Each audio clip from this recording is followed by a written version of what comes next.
We really need a song for our intro and everything. La la la la la la la. Other than that, I'd like to say thank you, everyone, for joining us today here at OreAni.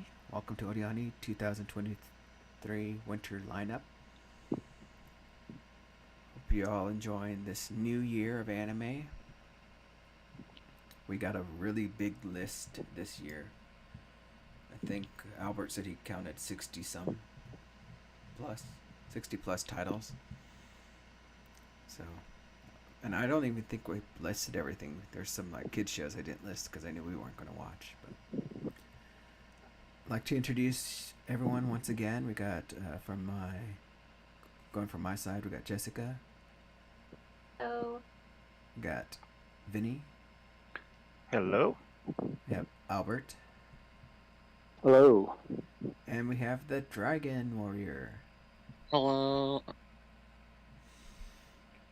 Let me see here. What else do we have? I guess that's it, right, for introductions.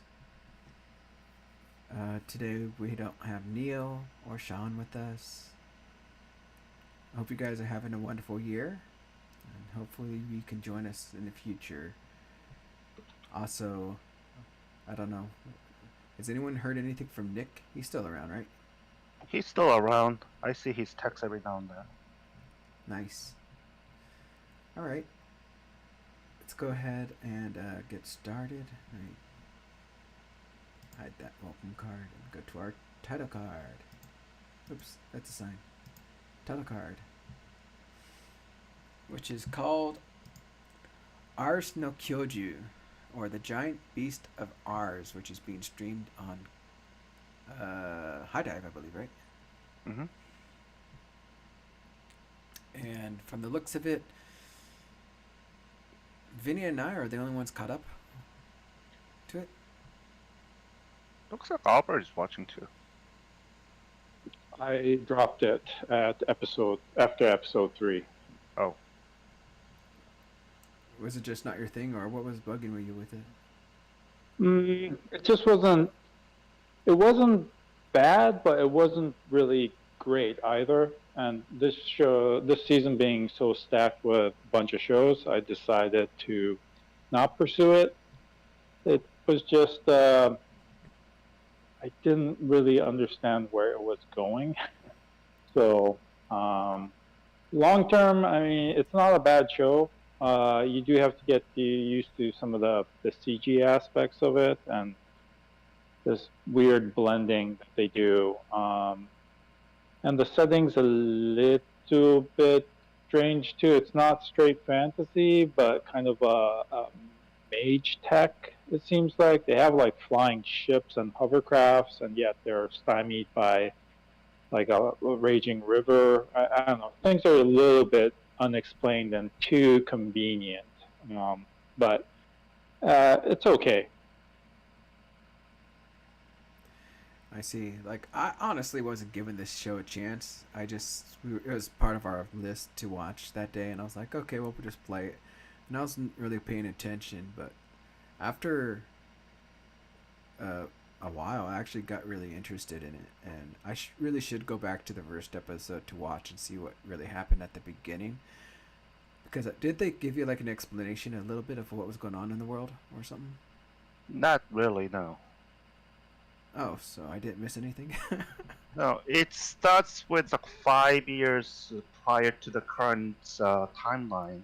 It's a bit of a flashback of the hunter, and then it just skips the time into the modern timeline without really explaining anything other than the fact that he hunts and he needs help of the cleric in order to unleash all of his powers and potential. Then he just takes off and runs from there. So I'm presuming that's going to be eventually explained, given the fact that at the end of episode 4, a couple of new characters just showed up at the end of this episode. I see. Yeah, so right now it's, what is it, Jiro, the almost dead? Yes.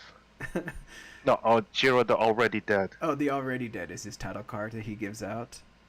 Yeah. as an adventurer or something like that, whatever they call them, hunters. Hunter, yeah. Yeah, and he ends up meeting this girl called Kumi, and she's running away from some kind of I would say kind of government facility or something like that.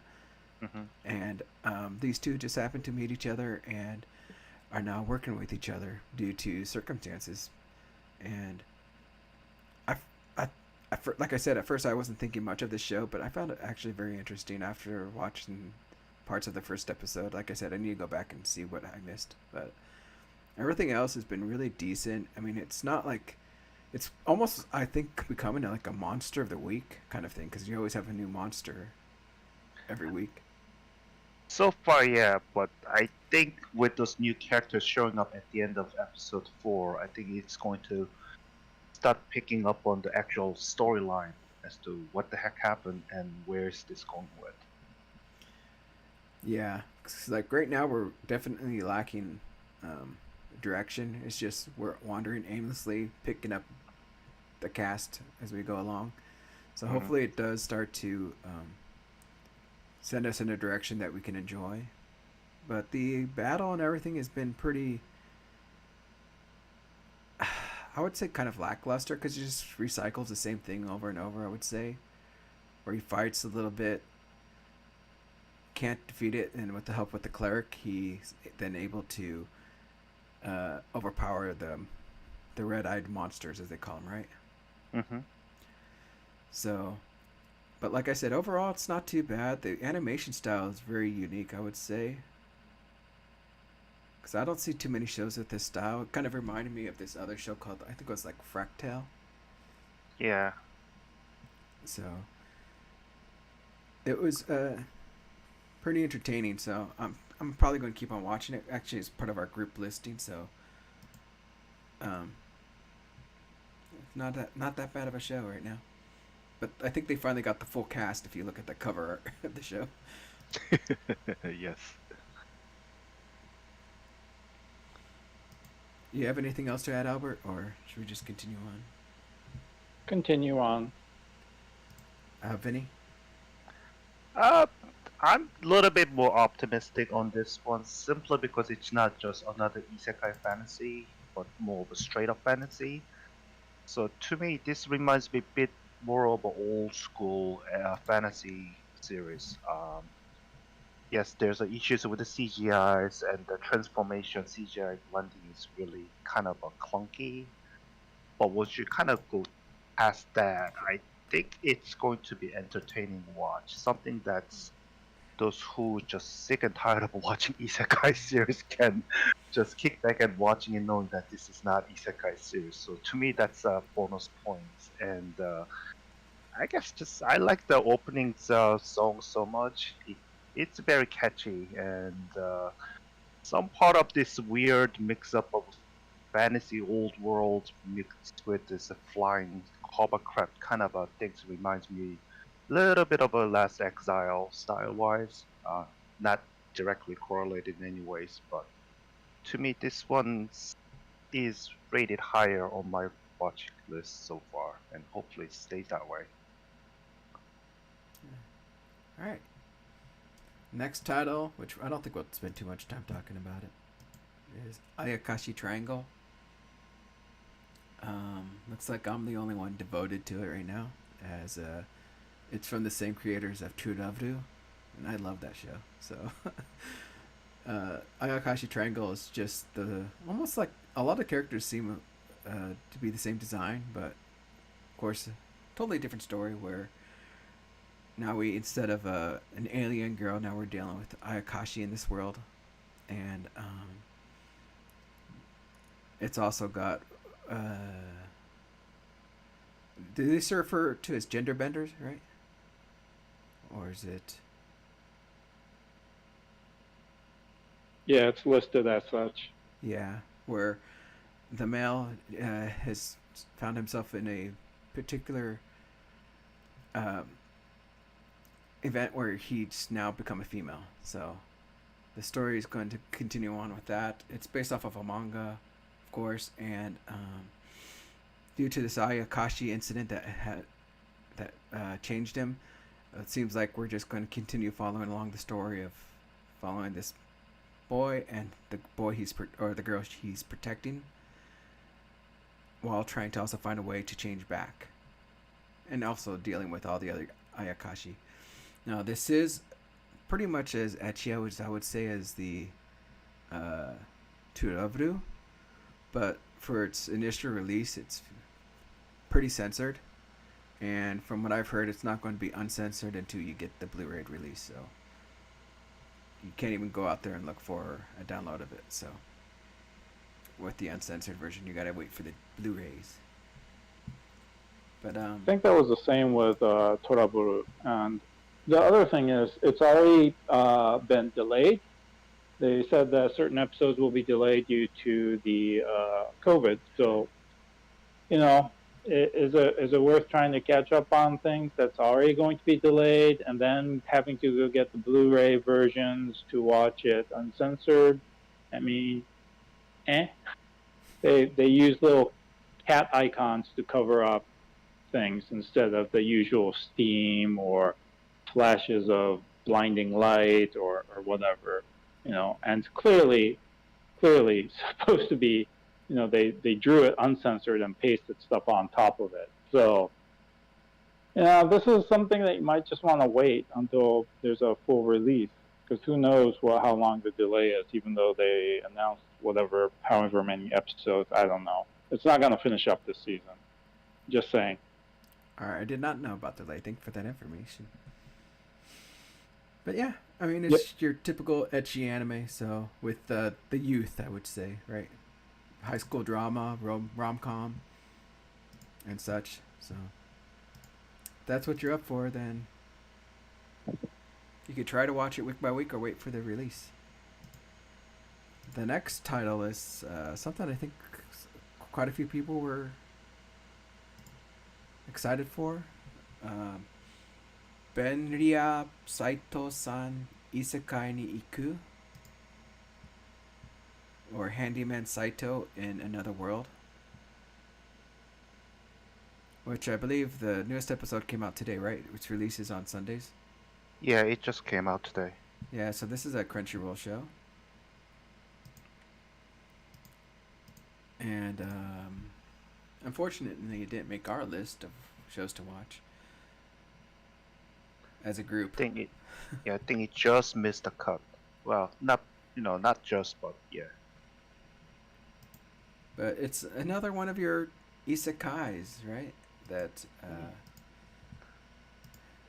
was he hit by a truck, or did it mention how he got isekai'd? He got hit by a truck. Yeah. This time he got hit by a truck. Yeah, Truck-kun makes his appearance after so long.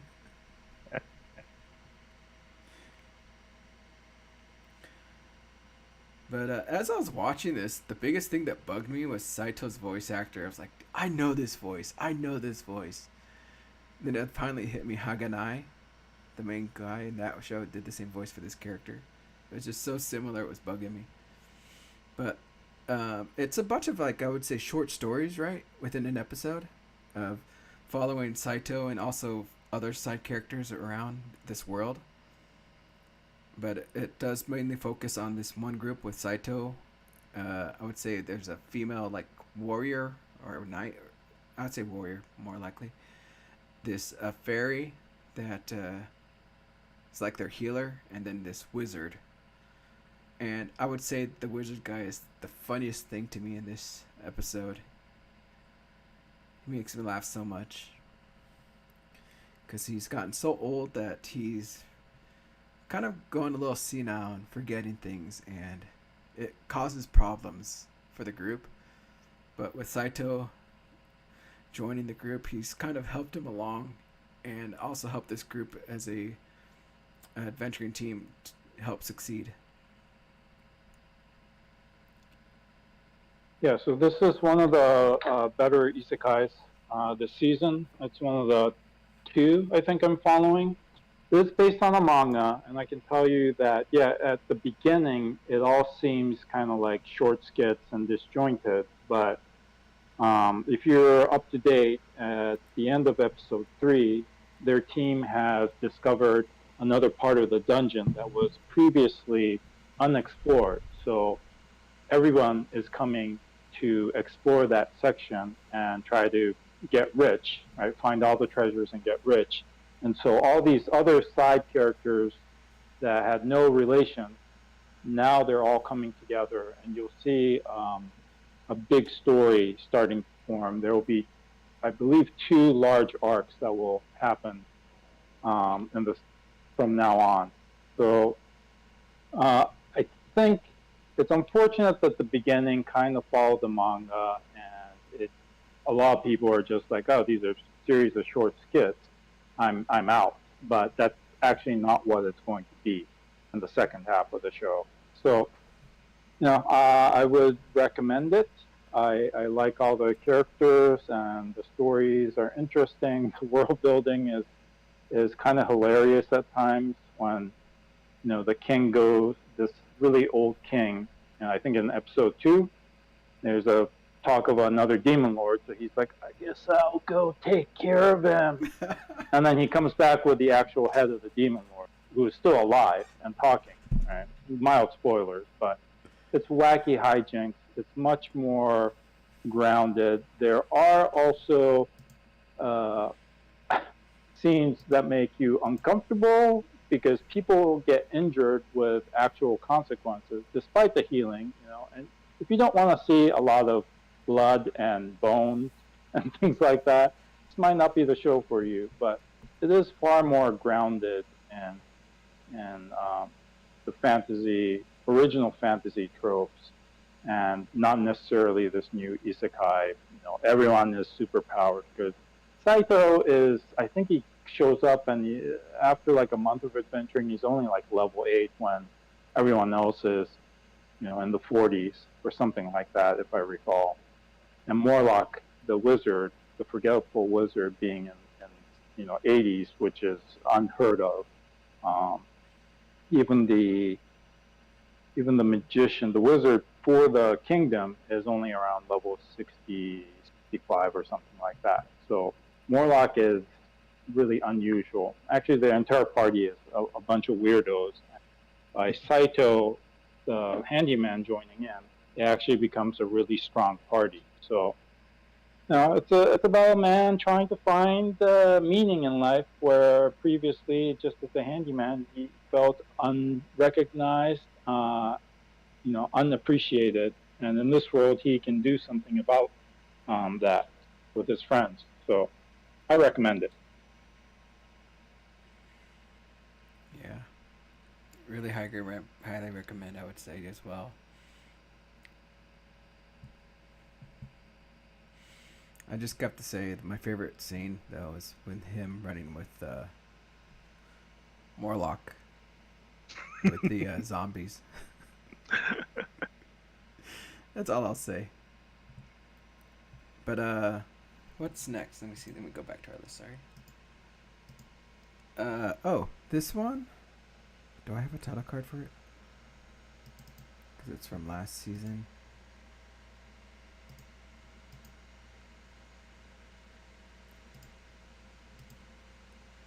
Give me a second.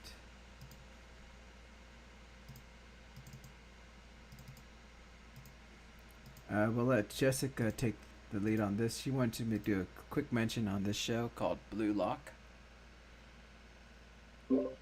Yeah, I kind of got bamboozled into watching this. You guys are going to laugh. I somehow got it into my head that this was soccer, but with a death match kind of twist. I'm not sure how I got that impression, but I was hoping for people to die when they got kicked out of the soccer training camp, and I'm disappointed to report that is not what happens. It's actually a soccer anime grounded in the real world. And what's really interesting is that unlike a lot of sports anime, this one assumes that you know soccer. And I don't.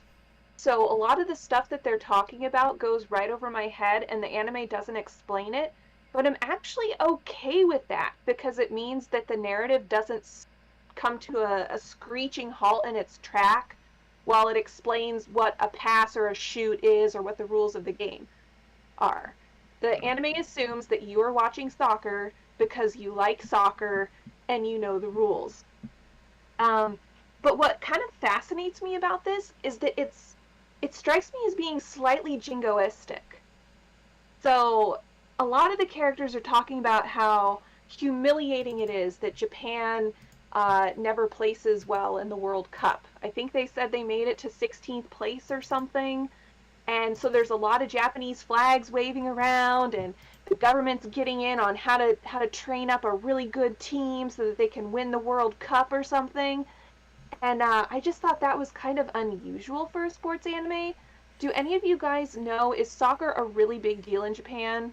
Because I didn't think it was. It is. Yeah? Yeah. I mean, the co-hosting back in 2002 really put them onto the map. But to prepare for it, they did start a professional league, J League, which picked up quite a bit of steam. And I believe they're currently ranking either number 1 or number 2 professional league in all of Asia. Wow, okay. So they have become very popular as of late, also the last 10 plus years or so. Yeah, and I believe Japan also did pretty decent this year in the World Cup because a lot of people were talking about it, and that's why the show got really popular because of last season it came out, and that's when the World Cup was also being released. I heard there was a big party when they won a certain game. Yeah, I think the creator himself and a couple of the artists just went nuts over Twitter, drawing the sketches and all that. But I don't think it's as big as baseball, though. No. Baseball's huge. I mean, it's just as simple if baseball has been around for so long. It's hard to imagine that it's topping baseball, but after that, it's pretty much a free-for-all. There's basketball leagues, then there's soccer, but beyond that, it's... So I can see this becoming a number 2 in terms of a professional league of popularity. Okay. And Japan did pretty well in World Cup as of late. They did make a round of 16 4 times, which is more than pretty much any other Asian countries, along with it this time too. Just that they didn't have a fortune of meeting the right opponent to crack into the top 8. Okay. Well, thank you for that. I guess the premise of the show is that because Japan wants to build this ultimate soccer team, they decide to make like a dormitory training center facility where 270 something guys are thrown in here, broken up into teams based on their skill, and then they're weeded out through various matches and soccer related games and stuff, and then the idea is that the last man standing is going to be the best striker. I don't know what that is, but I guess that's a good thing. And then they'll be part of this Uber team that's just going to clean house at the World Cup. And that's it. That's the premise. I've watched 5 episodes, I think, 4 or 5 episodes, and it's for soccer people. So I would recommend this if you are a soccer nut.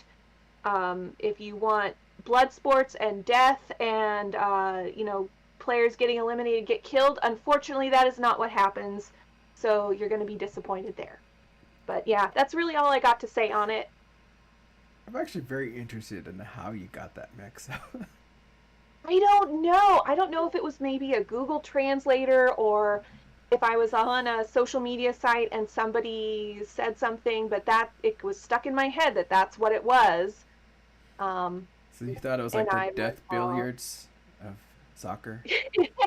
Yeah, I kind of did. Well, it also, a lot of the imagery, they kind of are playing into the whole chains and locks, and because Blue Lock is the name of this facility, and so a lot of the art and stuff for it is very much in that vein too. So I don't know if I'll be continuing with it because the show's definitely not for me, but it was just a curio, if nothing else.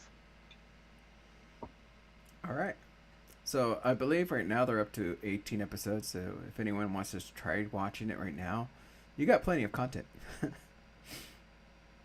But it's still going on. Next up is Buddy Daddies, which for the longest time I kept on saying Baby Daddies.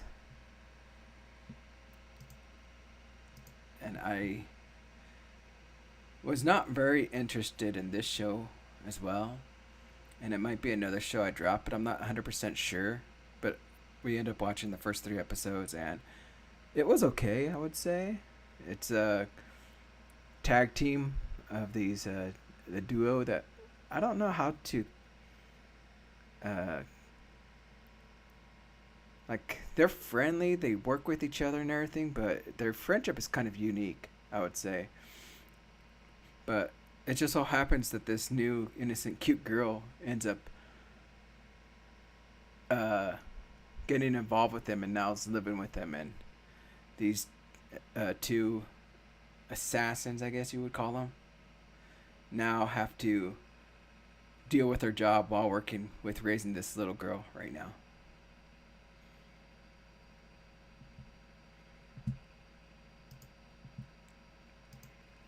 So what did you think, Vinny? Is this something you're going to be watching as well, or? Yeah, I'll keep on watching. It's entertaining enough.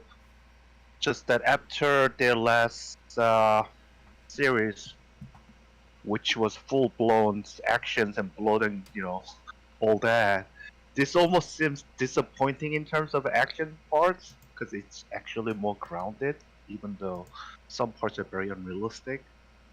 And I'm curious to see how this dynamic of this perpetual bachelor trying to kind of take care of the kids that he's been thrusted into and entrusted into, and along with his partner, who really doesn't know anything about anything else other than his job and playing video game. So yeah, it's entertaining enough at this point, and I'll keep on watching it. But I expect that it'll be a little bit more subdued compared to their last series. That's my takes, and I think those who expected more of the same over the top action probably will be disappointed by it. But I just think that's not what they're angling for. So there's that. Yeah, so I don't think you mentioned that this is actually PA Works, right? So PA Works, original anime, always a good thing, you think. And definitely much more lighthearted. When you said it's grounded in reality, I had the opposite reaction. In fact, it's totally not grounded in reality. You don't end up at a hotel and kill half a dozen people in a gunfight in modern day Japan. At least I think it's set in Japan, but it doesn't seem like it is. It's like a generic city. Right? I can tell you that bullets do not stop with those little tables. They would have gone right through. I can tell you that a hail of bullets, you're not going to be able to dodge it like these guys do. None of it really appealed to me this time around. I found the kid to be annoying, and the entire dynamic of throwing in like this mysterious third character who shows up after a long time and is another assassin, this whole assassination society, these mafiosos, bosses hiding out in these gigantic mansions. Where is this taking place? And then especially in the first episode, the action scenes did not really make a lot of sense. For example, they're attacking a caravan of cars. One of the guys has one of those spike strips that police use to blow out tires. He uses it on the last car instead of on the second car, which would have taken out both cars, then end up in a machine gun fight on a motorcycle versus car. And his motorcycle is getting hit too.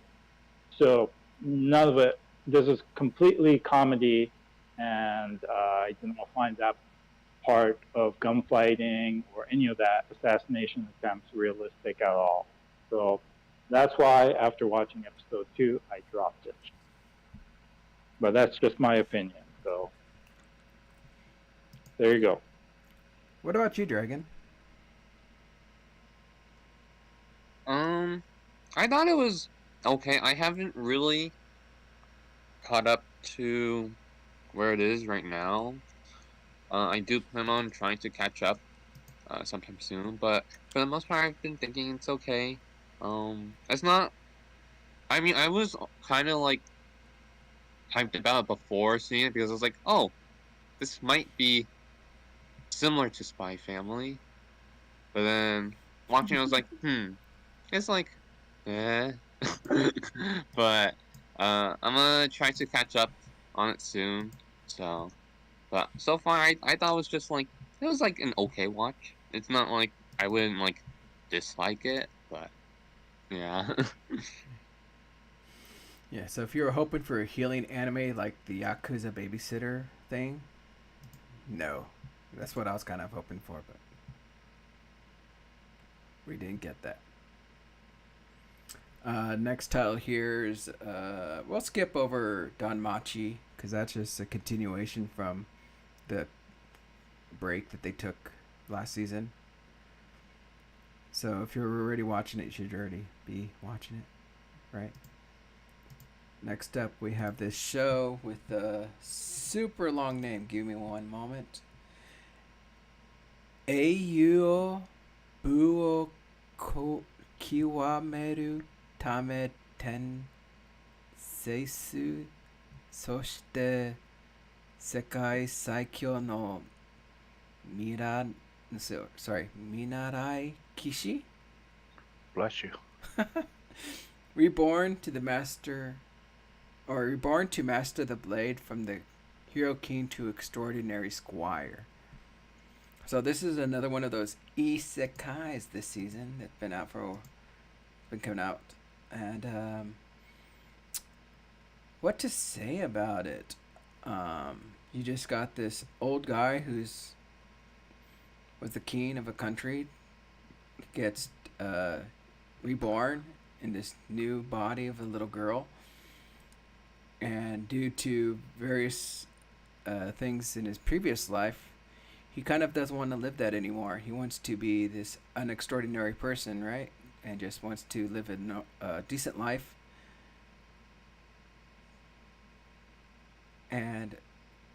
But I don't know. It's just she also has this tendency to love fighting, so it's getting her in these weird situations. But I don't know. It's kind of entertaining, but also kind of like, I don't know too much about this if I want to stay with it or not. What about you, Vinny? It started out very promising on episode 1. The old king dying of old age, and his only regret was that because he was a king who had to basically keep up with all those domestic affairs, he didn't get the chance to devote his true love, which was a martial art or sword art. And by the grace of a goddess, he gets a second chance just to solely devote on practicing his crafts on his next life, only to be reborn as a girl instead of a boy that he expected. But then he quickly turned around and said, you know what, I'll make the best out of what I got. And then realized that this time that he was reborn, there's a lot of things he was taking for granted was considered lost art that nobody knows of. And because of that, that became his cheat code in this isekai world. After that, it's almost like having a decent plotline just squandered away by being addicted to the typical protagonist going OP trip. It's quickly becoming a very middling series. I hope that it becomes interesting enough to watch it, but with all the secret agendas and the groups that popping out like somebody popping up a candy, and they don't really seem to be very different from any other isekai secret shadow organizations. I am losing hope that this will be any better than middling series at the end. So I'm hanging on for now, but I don't know how long I'll be able to keep up with it. All right. I'm kind of there too. I'm like, I don't know. I mean, it was entertaining, but it's not like anything really great. Anything to add, Dragon, or is this another one of those? I barely saw it. It was like, I know we watched it, but it didn't really pique interest in me, and so I wasn't really paying attention to this. So I don't remember anything. I just know that we did watch an episode. I was like, yeah, I remember we watched this, but it didn't pique interest in me, so I didn't pay attention to anything. How dare you? Just kidding. Okay. Next up is another tongue twister for me. Oh, no, actually, I thought it was so bad. Hyoken no Majitsushi ga Sekai wo Suberu. The Ice Blade Sorcerer shall rule the world, as it's called. Oh, this one's definitely on my dropping list. Ugh. It's from a light novel source. Yay. And it's not an isekai though, I don't believe. It's just the, what do you call it? The commoner boy enters the school for the pristine nobles, and it seems like almost everyone has a problem with him except for these particular girls in high positions that just all seem to have a favorable look on him, and that just pisses everyone else off. And of course, he's really strong, but I don't know what else to say about it other than that. I mean, I don't want to spoil too much, but It's below mid. it definitely is. No, seriously, like I noticed Oh, problems with the animation, Oh. like off-character models from episode 1. Oh yeah. So it's not good. It's just so problematic from so many different ways. I mean, there's that awful animations, then the background that doesn't blend, and half the time it's blurry or sparse, it doesn't match well together. Then there's the overacting of the particular antagonist, just screaming half the times of his name because he's got something stuck up on his ass. Literally, it feels like that way every time he just shout out his names, like he's become some kind of sworn enemy from the get-go. I thought he just yelled ordinary most of the time. Yeah, but that's just the thing. It's like, who is he trying to impress, and is there really viewers who gets kicked out of having to listen to this over and over? Because minute they start this, this protagonist going to the this school, I'm like, okay, here we go again with this damn school. Then he's the social outcast, and everybody hates his guy, but he's overpowered, blah blah blah blah. All that has the makings of a mediocre series, but then animations are so bad from the first episode. It's just almost like this becomes a case about how to make your friends who never watched anime to hate anime for life. You know, strap him down ahead and watch the first episode, and I think he's might swear off as if this is anime, I don't want any part of it. It does have some pretty interesting scenes for out of context stuff, like when they're working out in their rooms. Yeah, but problem is that those might be funny if you understand the gist of it, but if you just throw at your face without anything going by, they're just gonna be weirded out by it. It's like, what the fuck is this all about? So we can clearly hear the disdain in Vinny's voice about the show. It's like, But yeah, not much to say about this. Jessica, you should watch it. Tell us how bad it is. I'll just say that if anybody actually wants to know about this, just stick to that on a light novel or manga. I just don't see any merit of watching this series. Yeah, I don't think you guys sold me on this one. Sorry. Okay. Next up, we'll skip the Don't Bug Me or something like that, Nagatoro. Right? Or Nagatoro. I always say Taro. It's Nagatoro. Oh, here. This show. Oh my god, this show. We're watching it and we love it, but we hate it at the same time. This is a show that's on High Dive. And it's called Inu ni Natara Ski Nahito ni Hirowarata. My life as Inukai-san's dog is what they have it translated. And this show is so ecchi and so disturbing at the same time. Like, I don't know how to explain it, but you could hear it in the chat as we're all watching it as a group of friends and everything. We're like cringing at all these things that happen. Like, oh, why are you doing this? It's just so entertaining to watch with a group, I would say. But this boy, I guess it's a short, so it's not too long. It's about like 11 minutes long.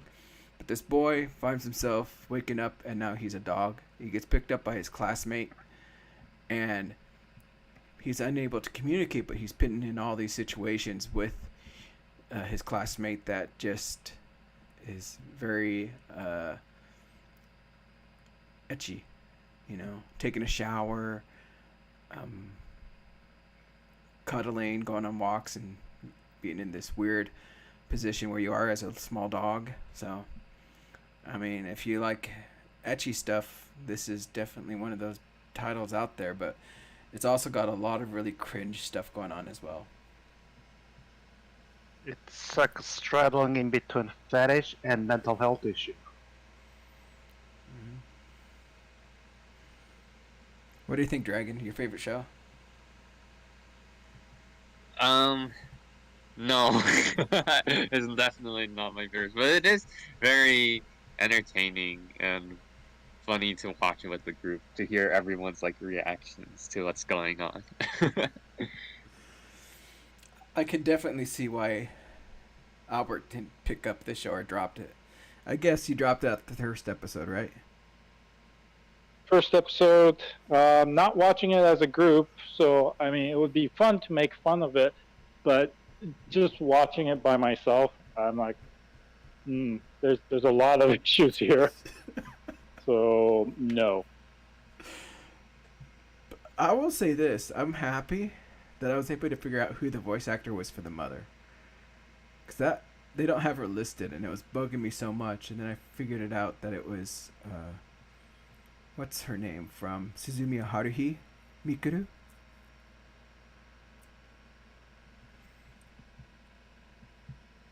So I was so happy when I figured that out. It was bugging me like crazy because I'm like, I know that voice.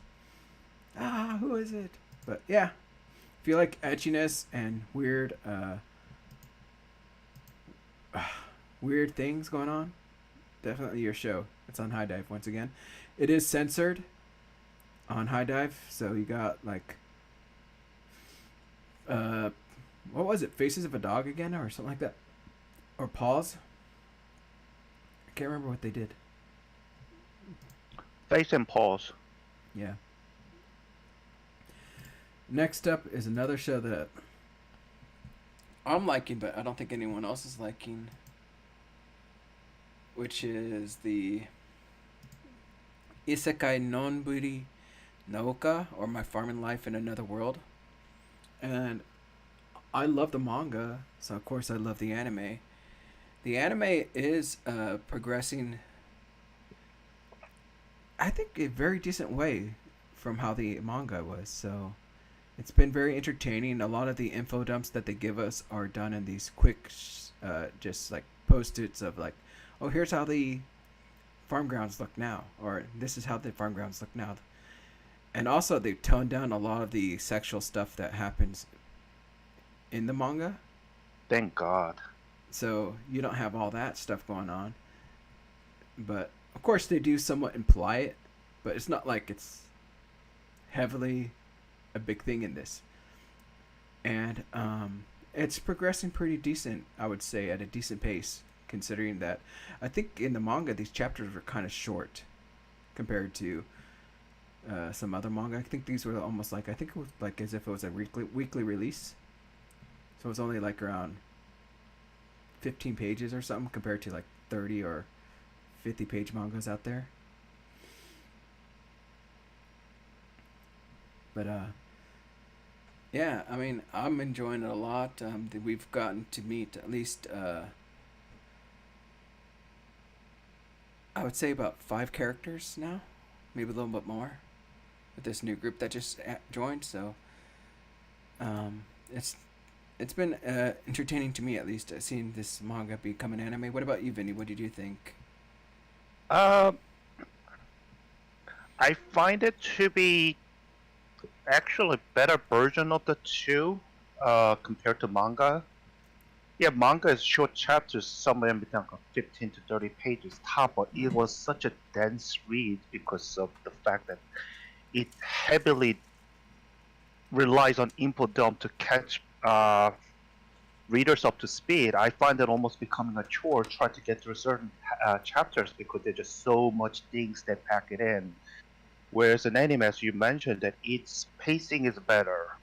It's not trying to hit you with so much information all thrown at once, and they imply a lot of things and they trim down some of the things they didn't think it's necessary or really useful, and they just kind of guise it as sort of a quick one-page infogram, which I find it to be better ways to deliver certain informations. And as you mentioned, that it cut down on sexual undertone, which I find that it was more of a distracting in manga, because I understand that whole population growth is certain things that some of the girls are looking for, but it doesn't really need to be implied so much on it. But in anime, it was almost like they're playing the main character's hesitancy towards having to deal with that and use it to its advantage to just try to push it under the rock and in a sort of comical ways. And I think that worked out well. And animation is pretty decent. I have expected to be just pretty rushed, terrible looking thing, but so far it's consistently okay. Definitely better than some of other series I've seen so far. So if anybody's interested in isekai series about farming, this is not a bad way to at least to give it a shot. It's better than the last season's farming one, right? Yeah, and yes, and this is entertaining enough, and yeah, there's a certain unexpected or unrealistic part that comes with it being an isekai. That whole God gave him the almighty tools that you can plan anything without having to plan anything just by imagining it. I'm like, okay, that's awfully convenient, but that kind of comes with isekai territory, so you just have to glance over that. You just cannot get so caught up in certain things and screaming on top of your head that, but this does not make any sense. Well, half the times isekai series does not make sense and just plays on the, fantasy of this, creator. So, but otherwise, it's pretty decent. I had my doubts after reading manga, but this is working out better than I expected. All right. Is this still no go for you, Albert? Or Yeah, no go. I've read the manga like 5 or 6, and like Benny mentioned, it's too much info dump, and a lot of it is just repeated pictures of how their village farm grows. Like he puts an addition on the southeast corner, so there's a new picture of that, and a lengthy explanation of why he did that, right? And so, at least on the anime in the first episode, they have these cutesy cutscenes about the farm, and then a lot of it is shortened, so I think that's good. But in the end, this is the farming part is just a gimmick. There's nothing about farming that is actually farming, because everything is magic, right? He doesn't actually have to sow the seeds. He just by turning over the soil, he magically grows things that he wishes, even though it makes no sense in the world. And in reality, things like tomatoes and corn, they came from the New World, right, from the Americas, and then it got brought back. But none of that is explored. Apparently, every single thing that you can think of in modern day Japan can grow and has been growing, because no one seems to have, oh, what is this strange thing with, little kernels all over this long thing? No, everyone's like, oh, this is delicious corn. Okay, I guess. So none of it is farming. It's just a gimmick. This tool is a gimmick, and that is why I did not like it. And after one episode, I'm like, okay, it's better than the manga, but it's not for me, because I don't really care for OP protagonists with a stand-in for a hikikomori otaku, right? So I want some realism in my isekai. So Some realism. I will say this though, in the anime, I believe they do play it off more of the others not knowing what the fruits are or certain veggies are. So while they do accept him and they're like, oh, this is good, this tastes good, they do are like, what is this? I've never seen this before, kind of thing. So they do give that kind of feel on this show. And like, even I think he made some trees and they're like, I can't wait to see what they look like when they grow, because I guess there's some fruit that they've never seen before, maybe. I don't know. Okay. But yeah, I'll say it'll be interesting to see how they change it, because I don't think it'll follow the story exactly, because there's been a slight deviations here and there, but it's still following along the same path, I would say. But maybe they'll change some more stuff to make it more digestible, I would say. You can report back at the end of the season. All right.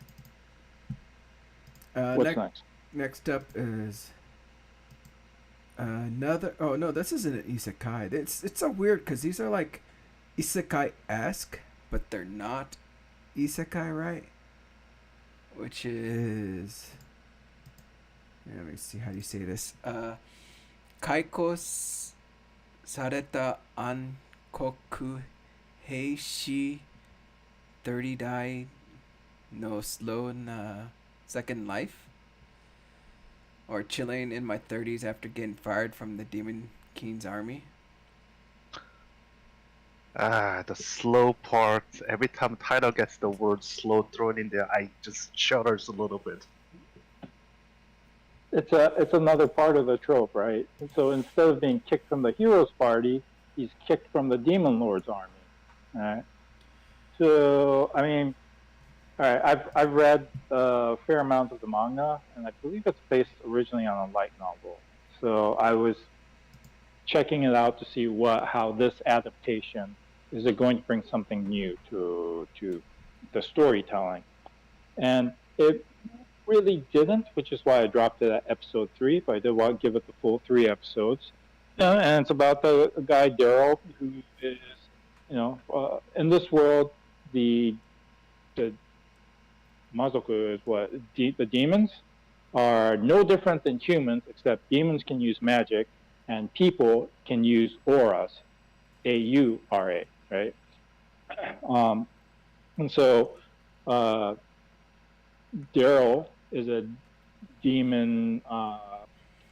He is kind of like a strategist, commandant, assistant to the generals who cannot use magic.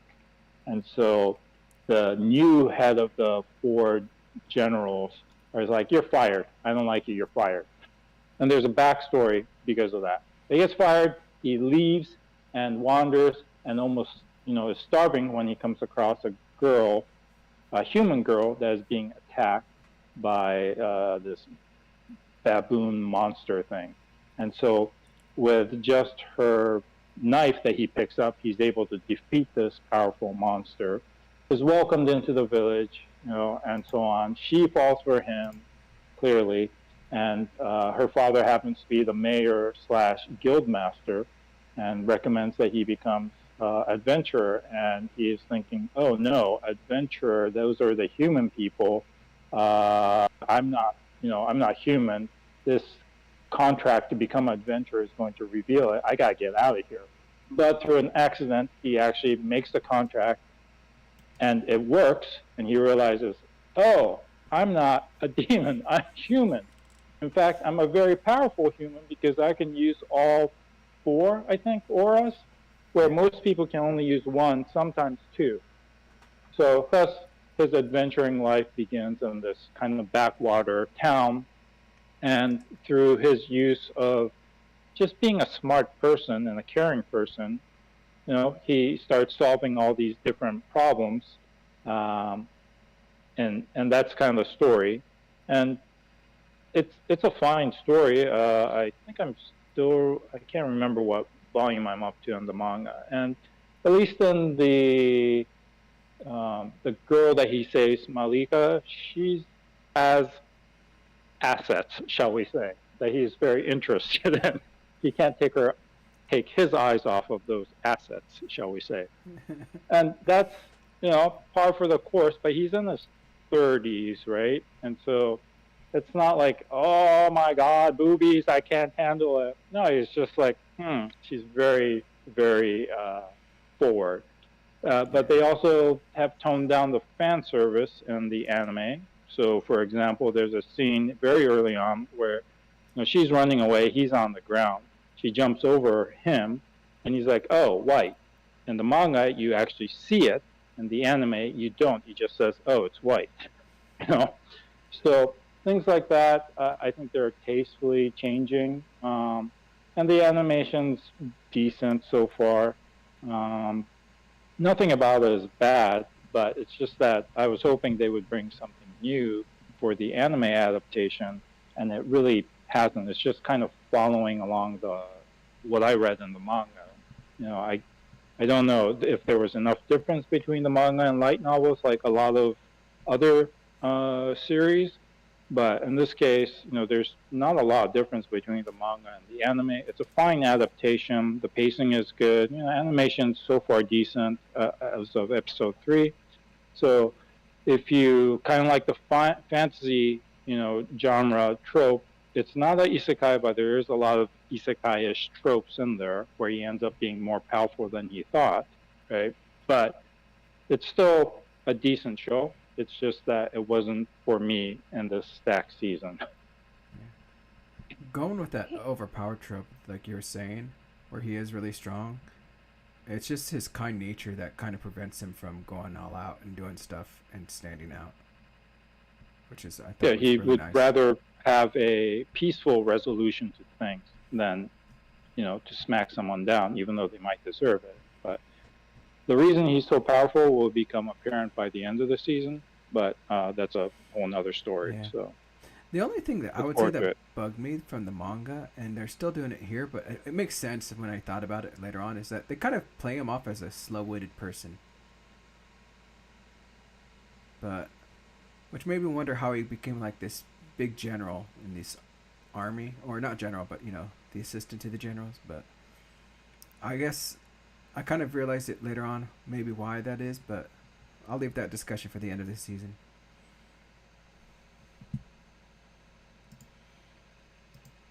What's next? Do you guys want to talk about what is this called? The God, by God's Grace, or Grace of the Gods, season 2? No, haven't watched it.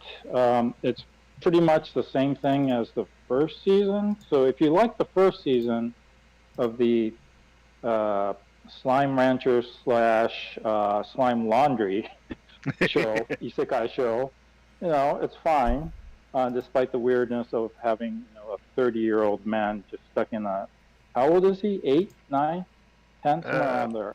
Around there. Yeah. And having a romance with actual 8-year-old girl, but whatever.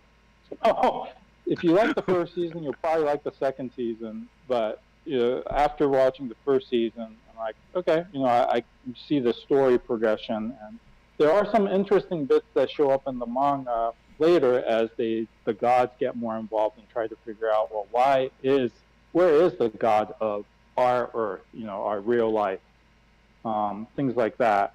But at least in the manga that I'm following, it hasn't gone to a resolution on that arc. It's just more of, as he expands his business, his laundry business, and finds out more different types of slime.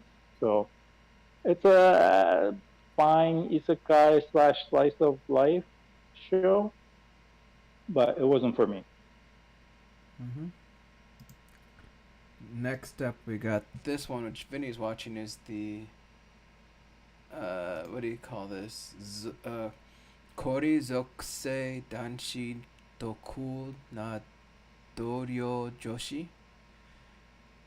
The ice guy and his cool female colleague. Yeah. So, I remember seeing this in Twitter and Pixip a while ago, so I vaguely knew. And then when it turned into a whole animated series, I was a little surprised that they actually picked up on it. It didn't seem like something that would be popular enough, but I guess it is. So this is a series of, it's basically office romance with a little bit of twist, that twist being that the main character and some of his co-workers are descendant of supernatural beings. That's the main character, Himuro. He is a descendant of the Yuki Onna, Snow Woman, and one of his co-worker is a descendant of just a fox spirit. So she often had the fox ears and the tail pop out. And of course, he has some of the co-workers who are straight up human, and one of the person being his love interest, Fuyutsuki-san. So his quirk is a basical play up on his ancestral trait that whenever he gets nervous, he freezes up, or starts snowing everywhere, or sometimes when he gets excited, all those cute snowmen pop up. And biggest thing is that he cannot handle hot weather, which is expected, but he literally melts into the short, younger self when it becomes too unbearably hot. So he has a love interest, a romantic interest towards his co-worker Fuyutsuki, and both of them are pretty much a soft-spoken man and woman of few words. So he struggles to try to figure out how to get her to be interested in him, and she also feels the same way. So there's a lot of square dancing that both of them circles around, and that's pretty much how it's been so far. And it's slow burn type that they make a small baby steps here and there. So if anybody who's not interested in slow burning romance, kind of they'll make a very adorable couple kind of things, this is not the series. But I sometimes like those kind of series, and it's been interesting enough for me to keep it going. But it's very much either you like it or you have no interest in it. There's not gonna be in between, I'm afraid. but it is one of those few where it's rather than children or high school setting, right? It's in the It's in adults. office, yeah. Both are, all of them are grown-ups. There's no adolescents hijinks. Although he doesn't behave like that from time to time. It's like he's never kissed a girl before, kind of feels to it. Like innocent love, I guess. All right. Next title is a title that we use as a chaser after Inu Kai-san, which is Kubo San wa Mob wo Yurusanai. Because after watching all that cringiness of Inukai, we feel like something pure and heartwarming. Great detoxifier. Yeah, could help clean us. And so we watch Kubo, which is a high dive. and Mhm. I believe it's based off of manga, right? I Yeah. don't know if there's a light novel of it, but I've read the manga a lot, and it was really fun manga. And with Kubo won't let me be invisible. It follows our main protagonist, if you want to call him that, which is a Shiraishi, which is this character that has a presence that just seems to fade out of existence, and no one really notices him. He has all these complaints where they'll be handing back books, but he doesn't get his book back because they don't think he's there, or they'll skip over him when handing out worksheets because they don't notice him there and stuff like that. There'll even be people standing right next to him, like, "Have you seen Shiraishi? No, I don't think he's been here all day." And he's just standing there, like, sitting there, like, "I'm here. You guys just don't notice me." So the main plot of this whole thing is that it just so happens that one person, one classmate, Kubo-san, is always there and always notices him, and she does everything to like interact with him. That's why it's I guess it's called like Kubo-san won't let me invisible. And she even pokes fun at him, making him do certain things. Like, I bet if you were to stand up in class, no one would even notice, and certain stuff like that. So it's a nice, heartwarming show with this interaction between Kubo and Shiraishi, and it has a lot of really also very beautiful moments or scenes in it where it's very just looks really nice. We do have one friend that does make a weird point out every single time that the iris, or that the in the iris in the pupil is square instead of rounded, which we thought was unique. But it's been very entertaining. I don't know much else to say. It's just a pretty much episodic show where you just have these two messing with each other. And you can kind of see this romantic atmosphere kind of growing between them, but we'll see how that goes.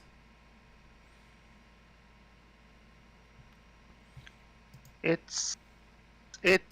has, I guess, its own separate subgenre at this point. There's Nagatoro, there's Takagi, and there's what was that, the one with the girl with the huge boobs and wears that Uzaki? yeah, Uzaki, where it's the girl who teases the guy of their romantic interest a lot instead of the other way around.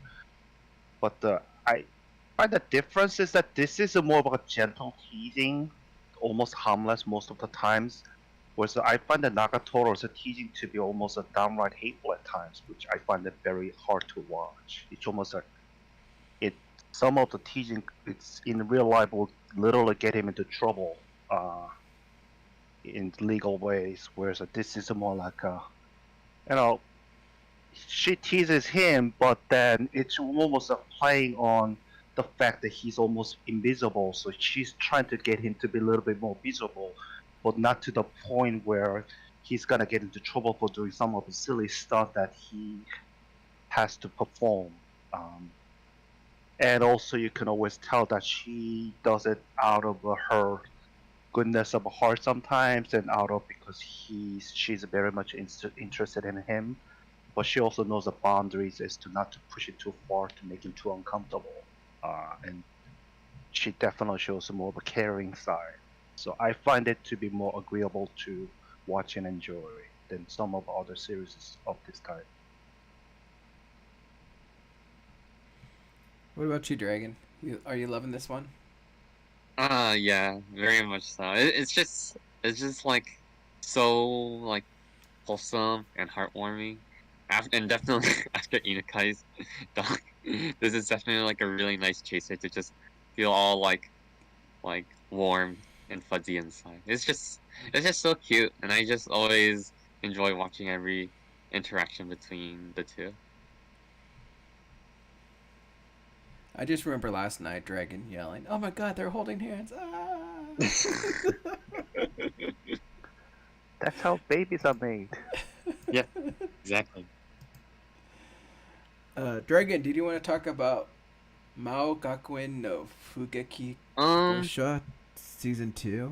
I mean, I'll just say it's like because it's just a continuation of the Misfits at Demon King Academy. Like, if you like the first season, then you're most likely just gonna be watching this and just continue to watch it. I mean, there's not really like much to elaborate on. There's like they're still trying to figure out like why he's not actually known as a Demon King and why someone else's name similar to his was put up, but it's like if you like the first season, then you'll probably watch it.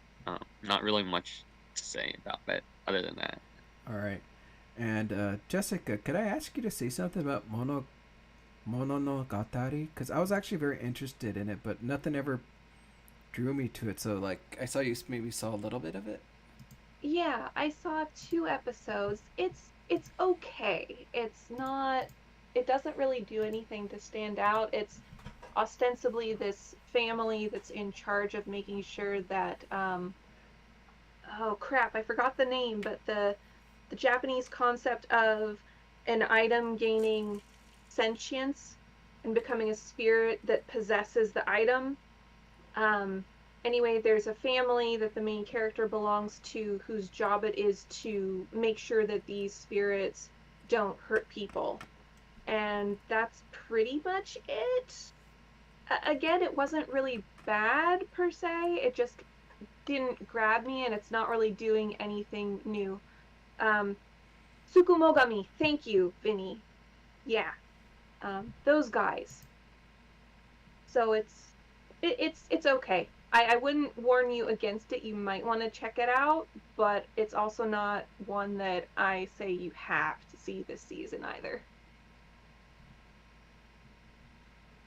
Well, snap! You guys have been having conversations here, and I didn't even notice. Okay, next up is this show, which it looks kind of cool, but I'm not interested in it because I've never watched or played any of the what do you call it, Near Automata games. Like, I played the You chopped it off the last part of the title. Oh, that title card doesn't fit there. But yeah, I don't know much about this. I played the phone game, but it's not anything like the games, I believe. Phone game is created to generate revenue, and that's pretty much it. It's your typical gacha game. It makes the creator very wealthy, and he's all for it.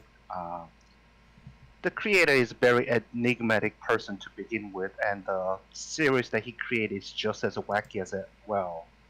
So to try to explain this in a simple way, it's like trying to herd the cats. It's just not possible. You just have to embrace the weirdness and just roll along with it. That's pretty much how I can describe this series in a nutshell. The premise is that in the distant future, alien invaded the Earth, forcing what's left of humanity to take refuge in moon base.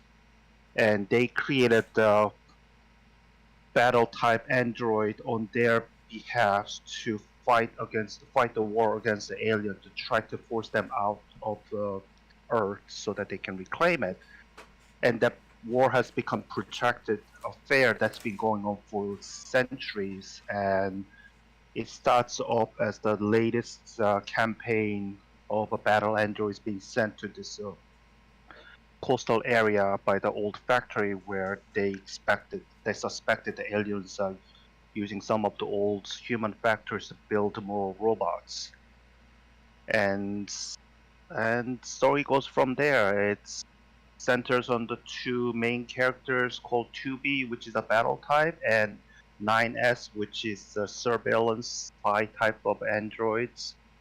And after they make a landing, their mission is to try to find out where this new anomaly lies, which centers on some of the robots that aliens has built is behaving suspiciously, that they're not following the usual protocol of just battling out against the androids that human side has built.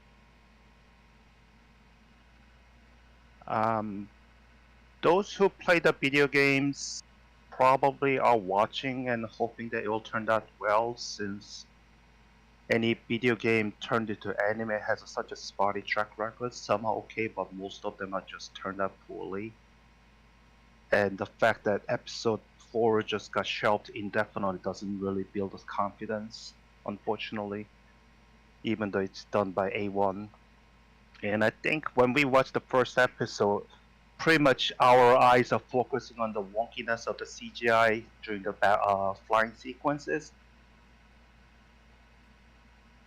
which is unfortunate. But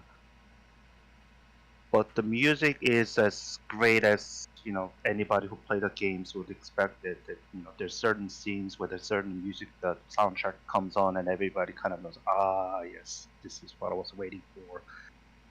And it's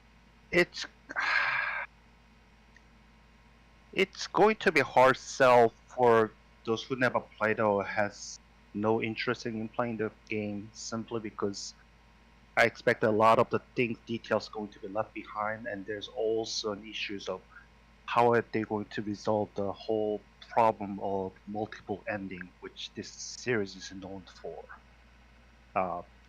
In this series, where after your first ending is met, you're expected to play at least 2 more times, where it picks up not from the very beginning, sort of halfway there, but then they put you into different perspective, different character as to your driven source, and they throw more storyline that actually fits into the bits and pieces until it becomes apparent that one play run does not give a whole picture whatsoever. And I don't know how the animation is going to manage to handle that, unless they're going to shorten up where the first ending is going to be met in, say, episode 7 or 8, and they're going to try to mimic the second ending by the later episode, and so on and so forth.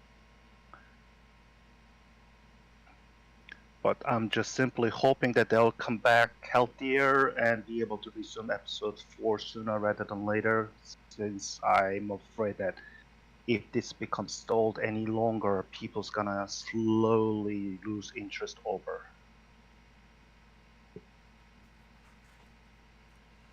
All right. Like, I'll admit, I was kind of lost when I was watching it. I mean, it looked cool, certain scenes and stuff, and I did watch a YouTube comparison of the first episode versus the game. And they were really close, and it looked kind of cool, but I'm missing too much information. Next up, we have this other title. What is it called again? Ningen. Come on, stop doing that. Ningen Fushi no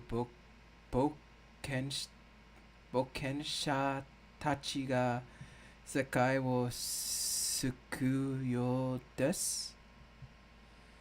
Adventurers who don't believe in humanity will save the world. And this world is really hard for me to get a grasp on, I think,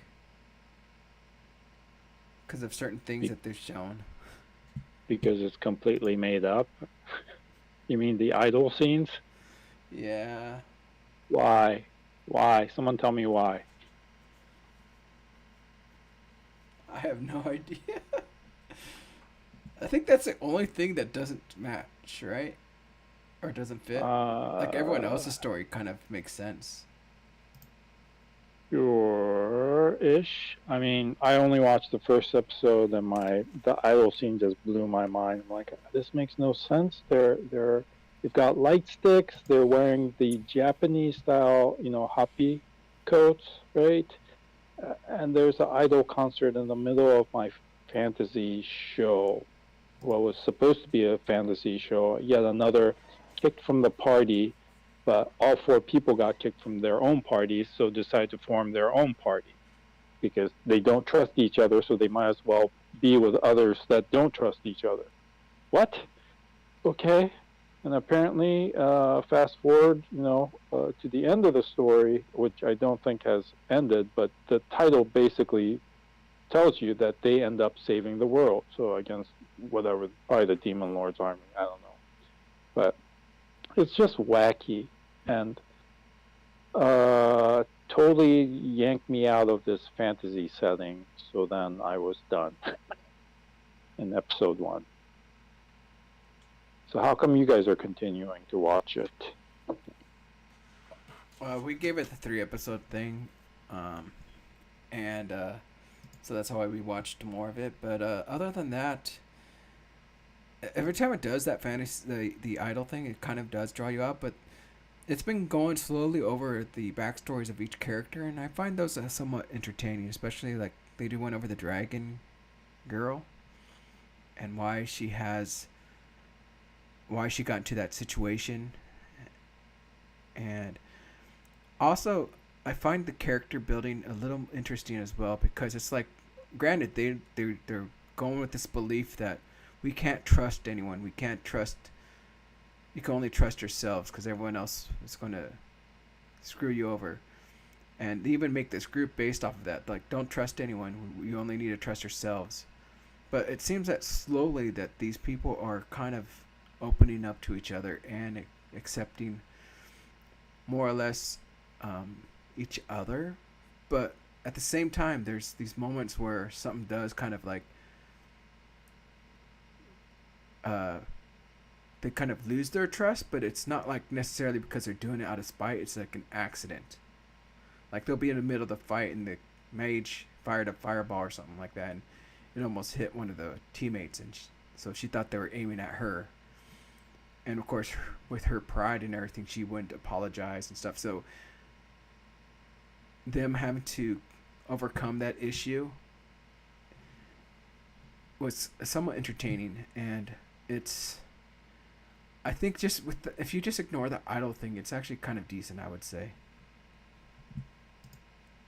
What do you think, Vinny? I like the characters and how they're skeptical of each other's based on their history of getting burned by those ones they trusted. I mean, it's all of them had a history of being betrayed by the ones they counted on the most. So I get the premise that those 4 strangers unified under the whole common denominator of not wanting to trust anybody since they don't want to be betrayed. But the idol concerts in these medieval fantasy-looking places, that's just I just kind of want to park it on the side. I don't want to really think too much about it because it makes no sense. It's an okay series. Just I don't think it's gonna be very memorable at the end of the run. Probably 2 seasons later, I don't think anybody's gonna remember. Oh, there was one thing that I just now remembered that I thought was kind of interesting. Like, none of these people want to be in a party together, but they do mention that the reason they're partying with each other is so that they can do what they love. Because each of them have picked up a certain thing during their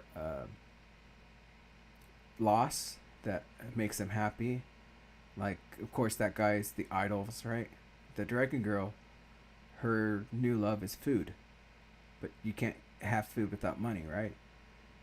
So all these people, although they don't want to be with other people, they recognize that they have to work with each other because they need to gain income to do what they love. And I kind of like that, because that's kind of like, that's why I go to work, right? I would rather not work, but I do it so I can get my anime stuff, my anime fix, the things that I love to do. So I could kind of respect that.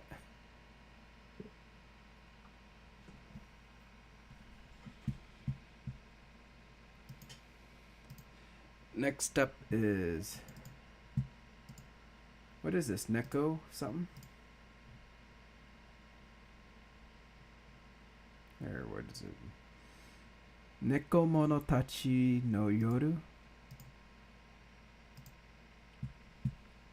What is this? I don't even know about this title. Nokemoru. Nokemono. Nokemono. Oh, I thought it said Neko. Nokemono. Sorry.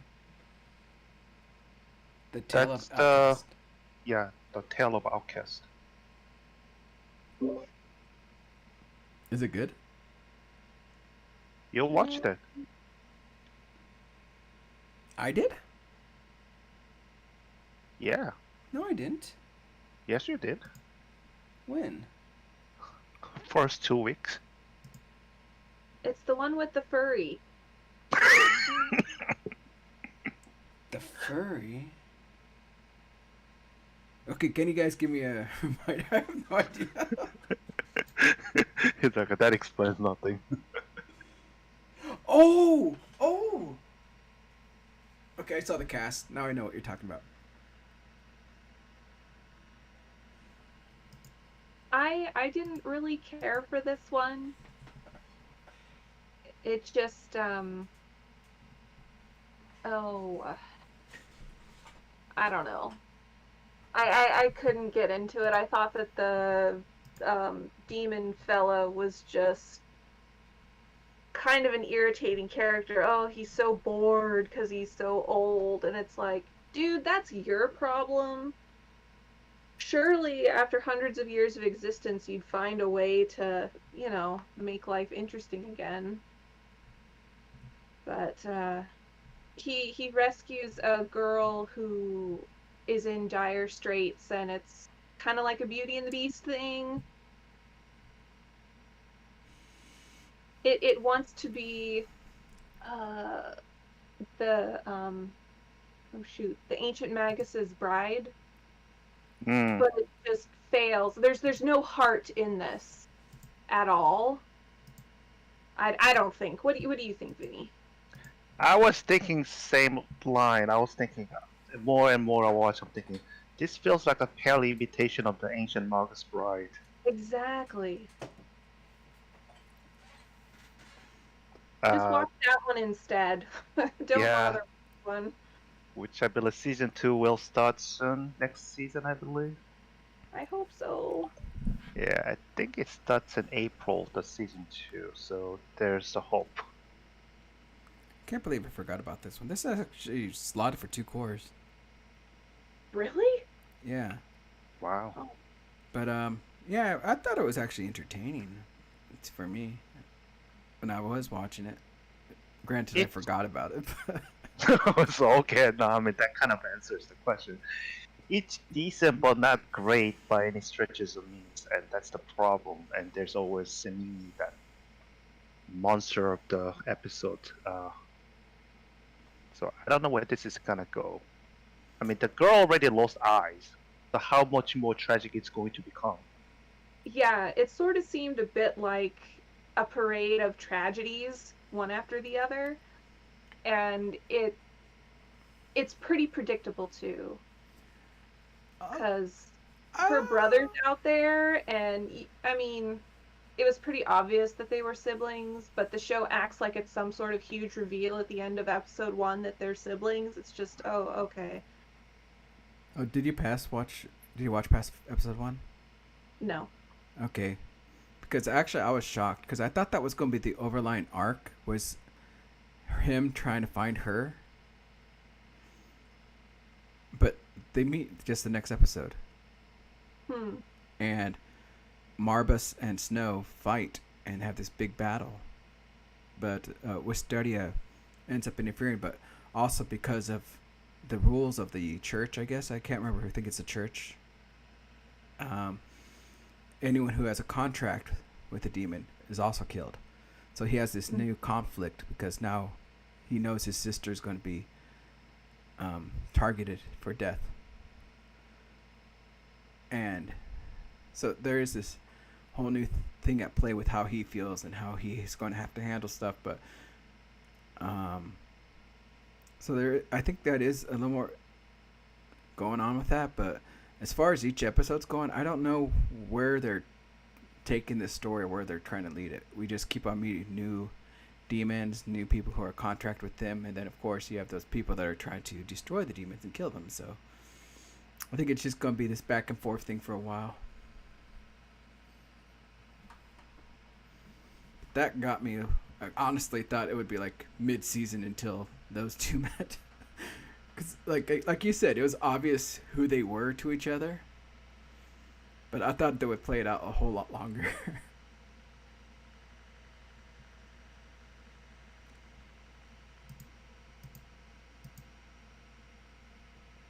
So should that be it for that show? Yeah, I don't have anything else to say. Yeah, I thought it was going to be cool, but it's at least entertaining. This next show is a show I did not want to watch at all. Which I still struggle to understand. Oni-chan wa Oshimai. Like, I'm honestly, I'm loving it, but I didn't want to watch it. What the heck does that even mean? I don't know how to explain it. It's just, like, I just didn't want to get into it, but then it just, now I'm stuck with it. And Yeah, because you got overruled. yeah. But, why don't you take it, Vinny, as this is your love child? Sure. Since you saddled us with watching Inukai, we basically gave you back with this one. So Oni-chan wa Oshibai is he's a NEET in his 20s, I believe. Basically, just was a home security officer, self-proclaimed.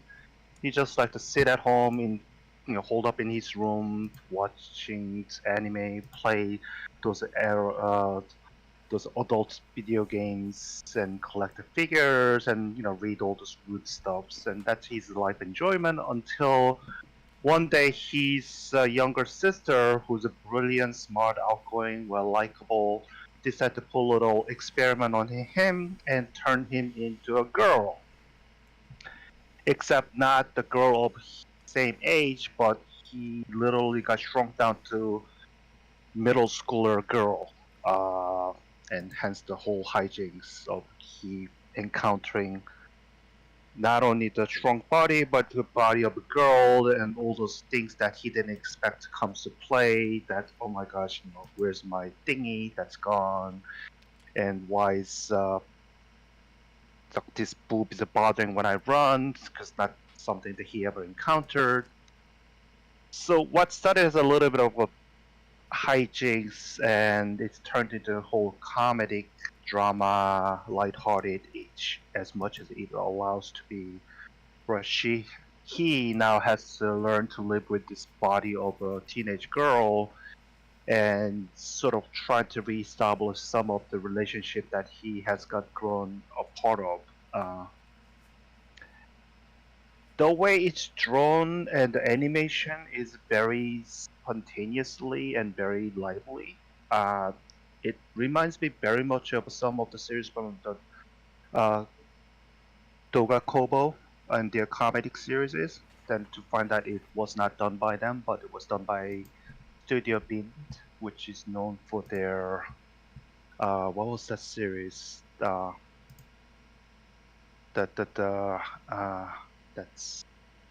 That's one of the isekai series that they have done it before. Can somebody remember? I have no idea. It's oh my god, it's on tip of my tongue. Sorry, I'll remember in a second. Oh, Musuko Tensei. That's the series they worked on it before. I think the problem I think also they tried to, I think they understand that it's going to be a problem since this is a gender bender type of series, so they don't want to emphasize too much on sexuality, which I believe Ayakashi Triangle is pretty much doubling down on, unlike this series. This series almost plays off some of the sexuality as in sort of a sex ed, that discovering period and all this awfulness that the period comes along for some of the populations. That's, there's a cramps, there's a bloatiness, the general feeling of not feeling well. Those things have brought it up, not just for the comedic effect, but actually as a take on somebody who doesn't know anything about it and how it feels to encounter it for the first time.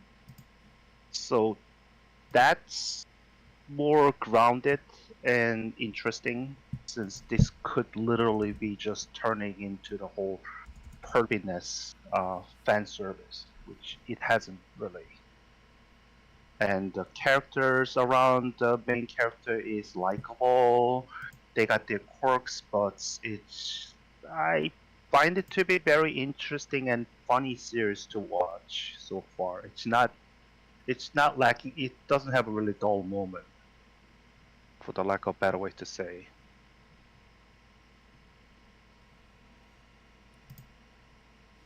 I'll admit the animation in some scenes are just really good looking. And and there's also just for minor things, like when they close the door and you see the sign rocking back and forth. But other than that, I don't know how to feel about the show. Of course, I'm going to keep on watching, but it looks really good. That's all I can say. I don't know about the story, but it looks good. I just hope Tank doesn't have a brilliant younger sister who's aiming to turn him into one. Phew. No longer sisters. Next up, we'll do this show, which, how do you pronounce this? Let me see. It's called Oyukiyu. How do you say it? Oyuki Umi no Kaina? That was, why is that so hard to say? There's a lot of vowels in a row. So Kind of the Great kind Sea. of the Great Snow Sea. Oh, snow. Right.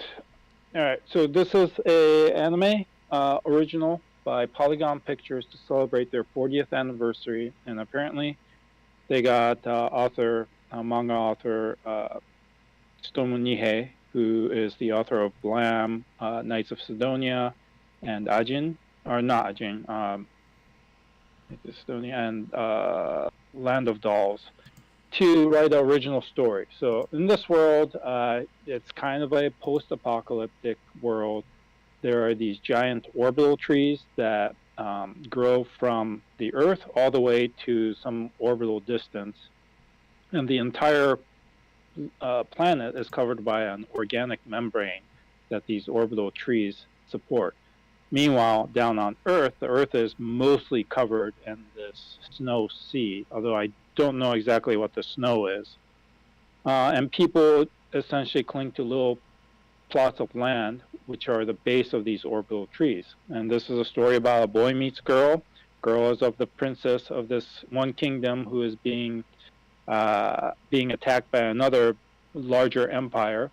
She thinks that there is someone magical who is up in the forest, which is the top of the tree, and so she attempts in the first episode to get up there. Meanwhile, Kaina is a boy who lives up in the orbital tree, and he finds her and brings her home, and is tasked with taking her back home down, because there is no such great sage that could save the world.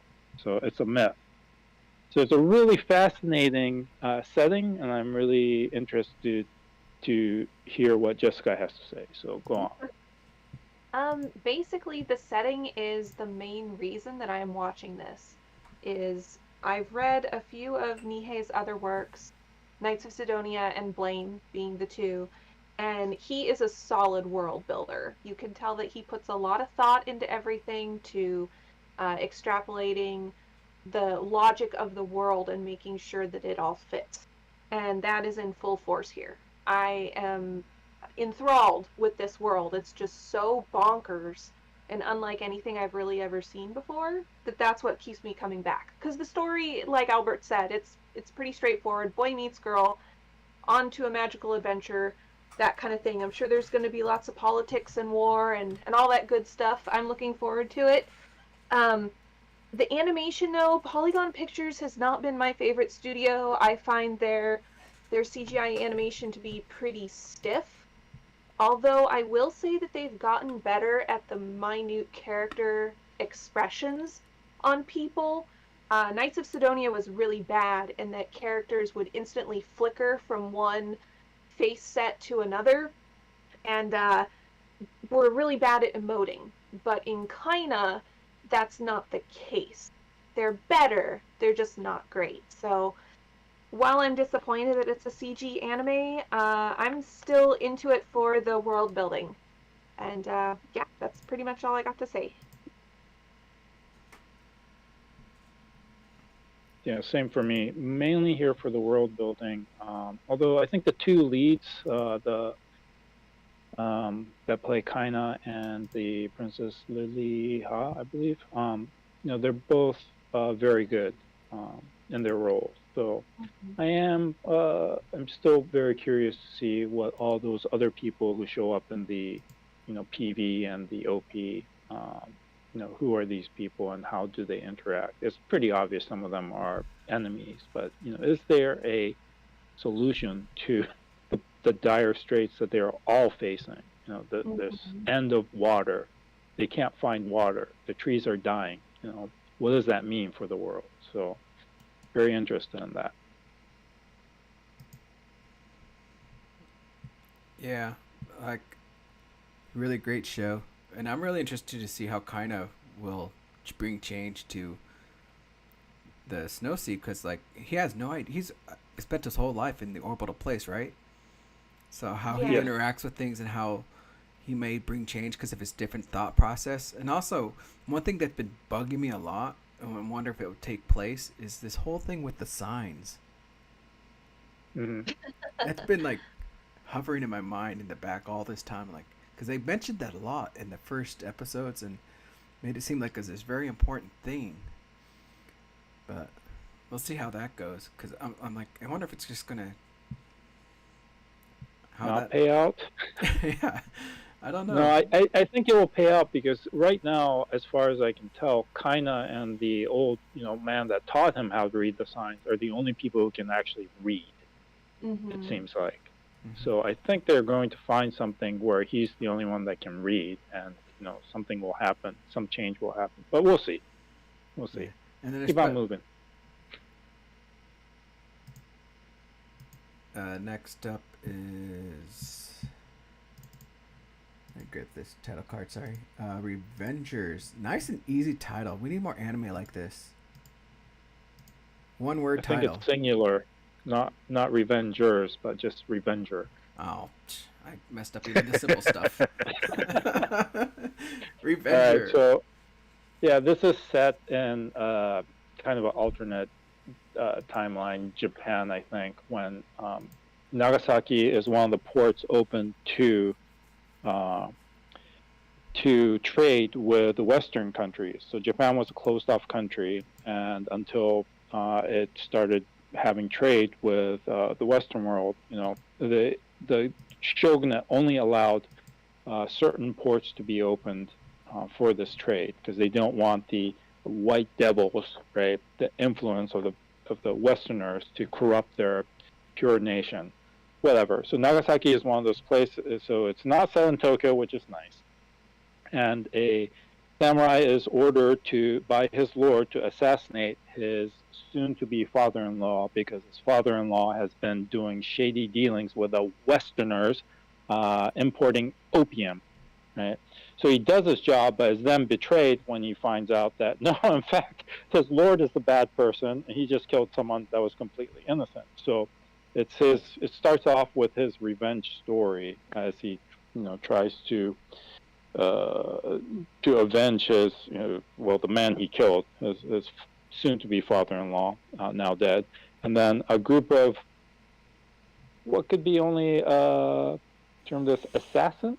They're do everything kind of people, like a handyman, but they're actually in some sort of secret organization that assassinates people. So he falls in with them when they save his life, and they have a greater story about this series of murders and series of trade with the Western powers, and there's talk about how the Westerners have conquered the Qin Empire because they, used opium to destroy the Chinese Empire.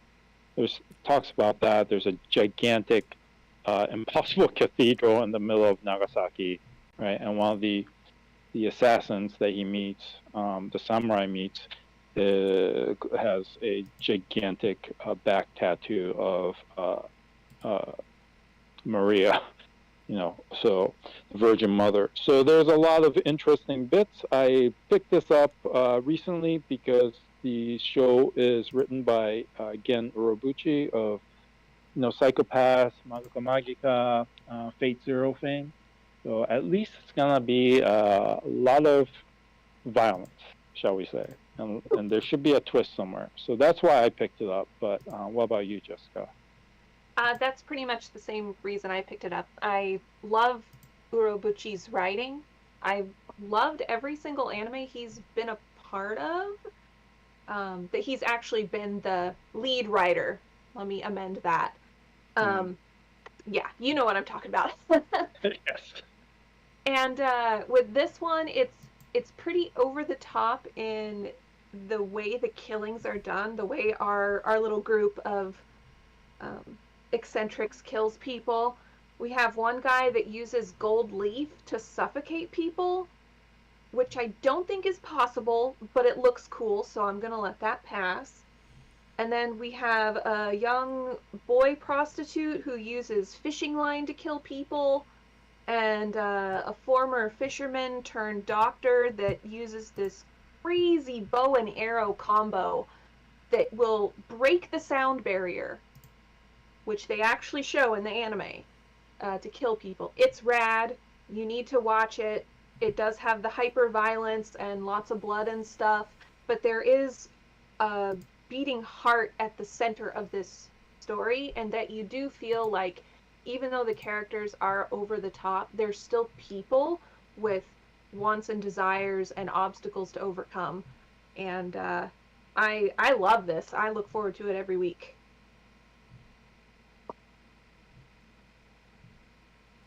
Tank, are you watching it? Oh yeah, I love it. It's really interesting, very entertaining. It was one of the top shows that we've selected in our watch group, and every single episode's been pretty fun. And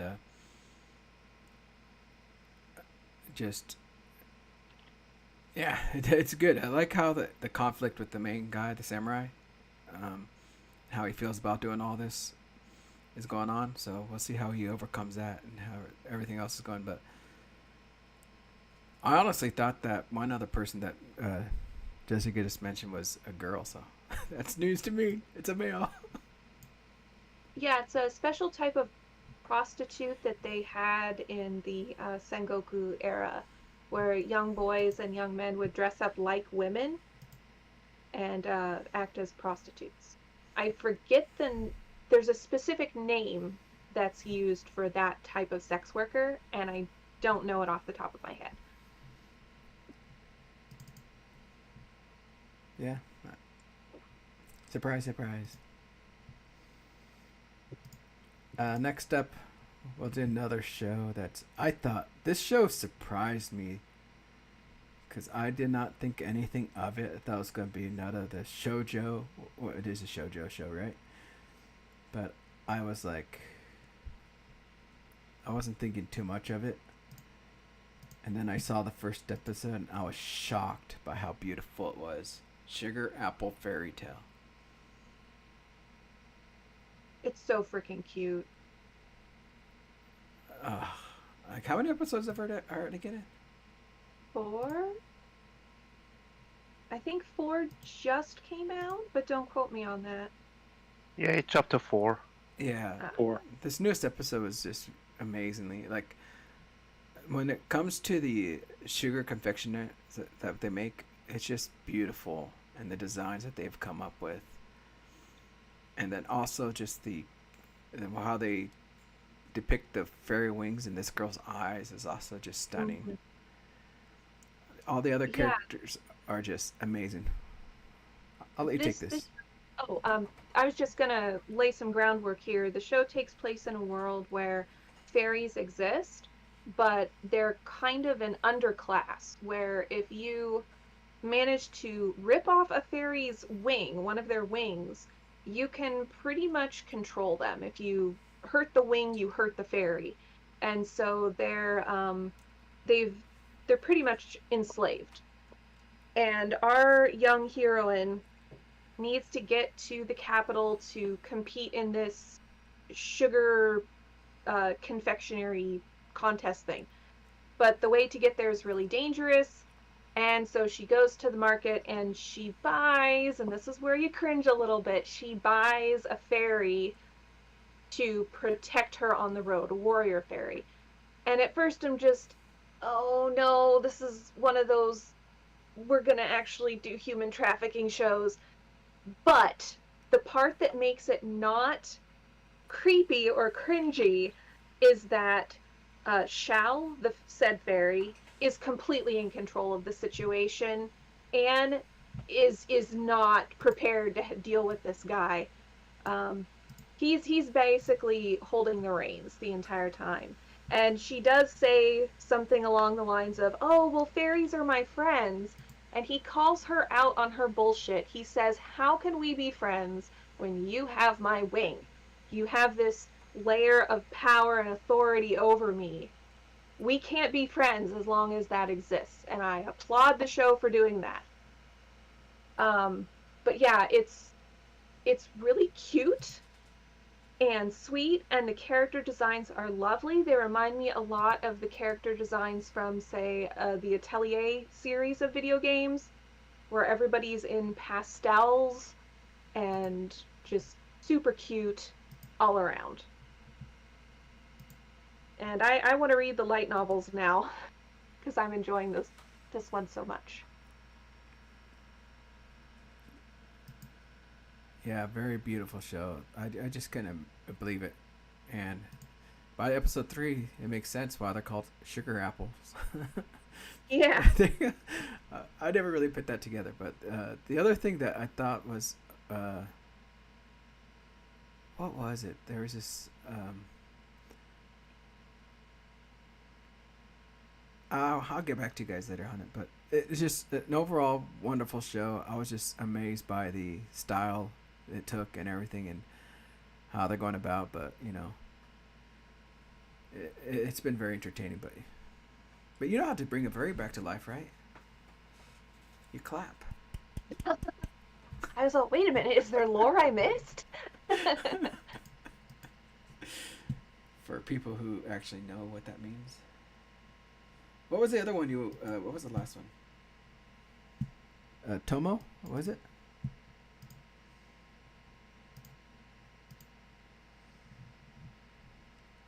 Tomo is a girl? Is that how you say it, right? Oh, yeah. It's a cute comedy about a high school girl who's tomboyish, and her best friend is a dude, but she suddenly develops feelings for him, but he doesn't see her that way. And so it's just a whole bunch of hijinks about her trying to act more appealing and get him to notice her as a woman, and him being completely oblivious. I've seen 2 or 3 episodes, and I'm enjoying it. I think if you like just goofy school comedy romance, give it a try.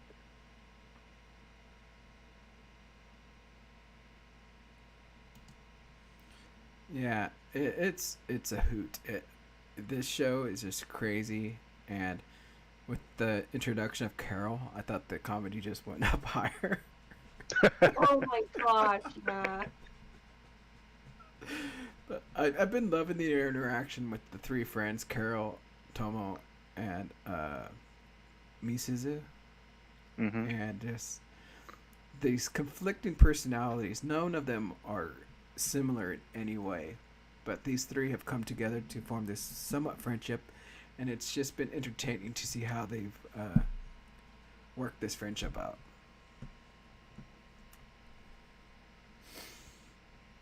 Anyone else have anything else to say about it? I think that voice acting is spot on, and the dynamic is very interesting without too much fillers. It's like they know what they're doing, they know what their roles are, and they make it very interesting to watch. And I'm glad that it did not much has gotten lost from transition from manga to anime. That certain beats that you remember are all there, and it still works out pretty well.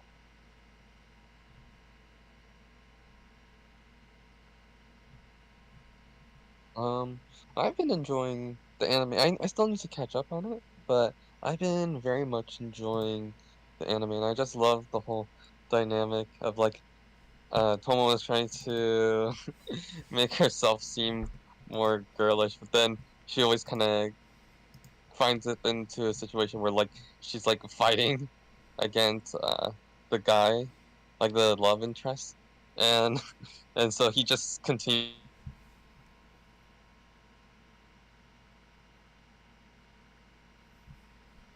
Would you call Tomo a tsundere?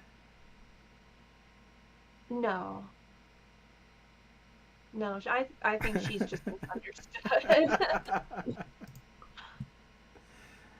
There's a really sweet line that June tells her is that she's basically trying to dress in a way that she thinks would be appealing to him, and he sort of bungles it at first, but towards the end of the episode he says, well, you shouldn't wear something that you are uncomfortable with. You should wear something that you are comfortable with.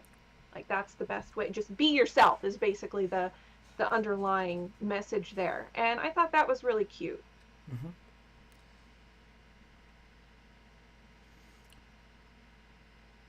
Okay, then next up is Trigun. So why am I the only one watching this, guys? Come on.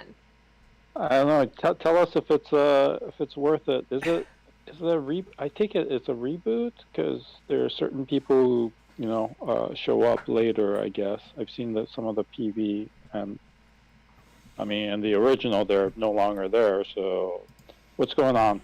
It's pretty much a reset.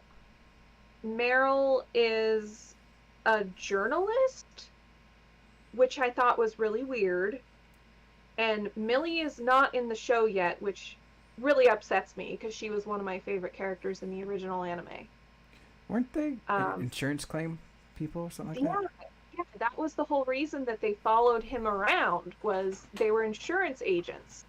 And Millie was the muscle, and yeah.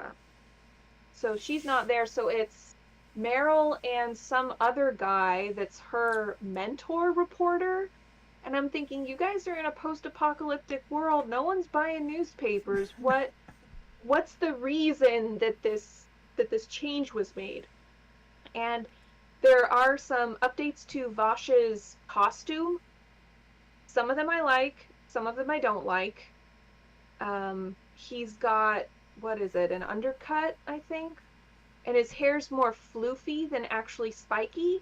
And that's fine, because Vash had a very 90s look. I mean, you look at him and you go, oh yeah, that's an anime from the 90s. So it's fine that they wanted to update that portion of it. But they're not keeping any of the secrets close to their vest. The first episode opens with him and Knives on the Seed ship fleeing. So you know they both came from space. You know that there's some sort of experiment, and you know that they're brothers.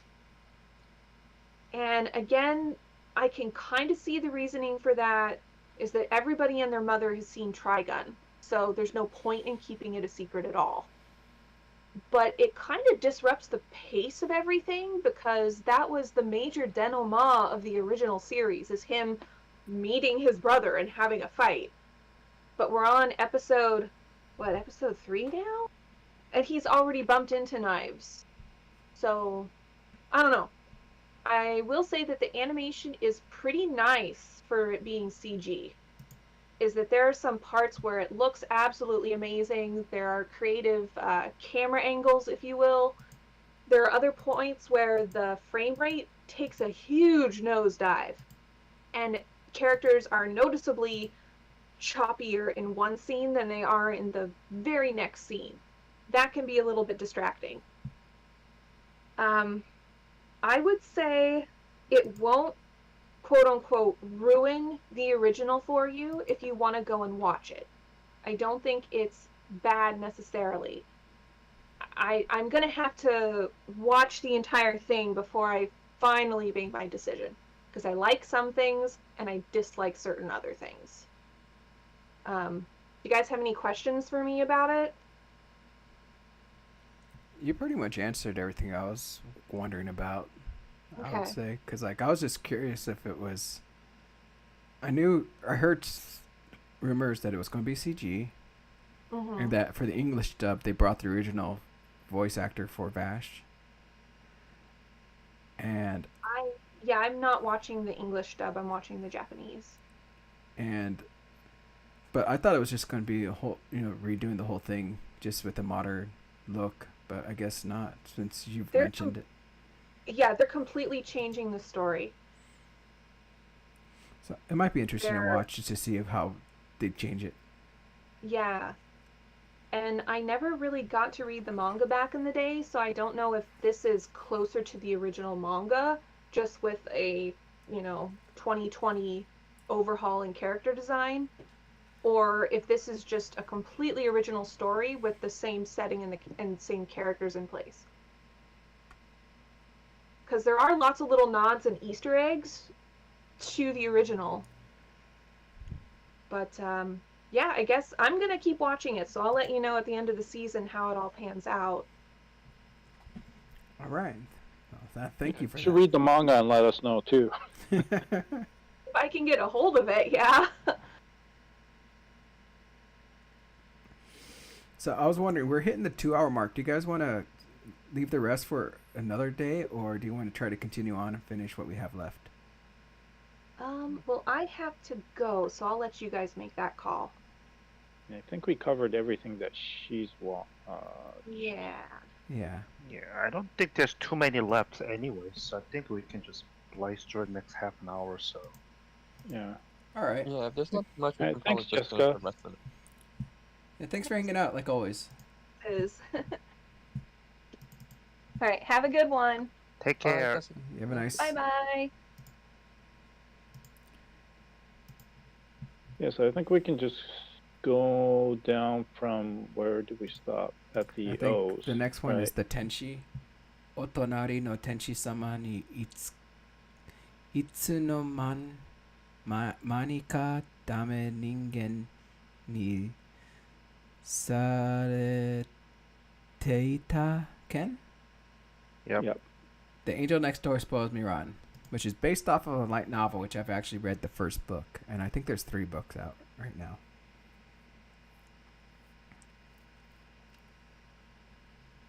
And, I haven't watched it, so you guys talk. and there's a little bit of a manga, I think, as well. That's why I think it got me into the light novel, because I was reading the manga. Then I saw there's light novel. I was like, oh, I could just read this and see how this goes. And honestly, it's probably going to be a show that I'm not going to watch anymore. I'll probably drop it because it's very lackluster in anything, I would say, as far as plot and stuff like that. It's just one of those rom-coms.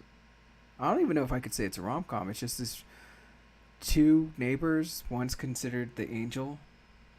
It's a in the rom school, com.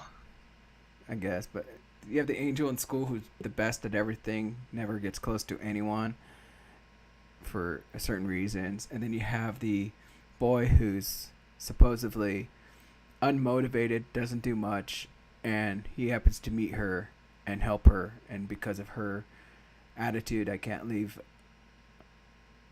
favor left on without thanks, or whatever you call it. She decides to interact with him to help him, and then realizes that he's further down, and kind of, I think it almost seems like she gets a little bit of joy taking care of someone, a little bit, where she doesn't have to act and be this perfect angel. But other than that, I don't know. What do you think, Vinny? I am on pretty much the same boat as you on this one. It's school rom-com where this unassuming guy ended up finding out that his next door neighbor is this prim and proper classmates who's supposed to be very unapproachable because he's not worthy of her.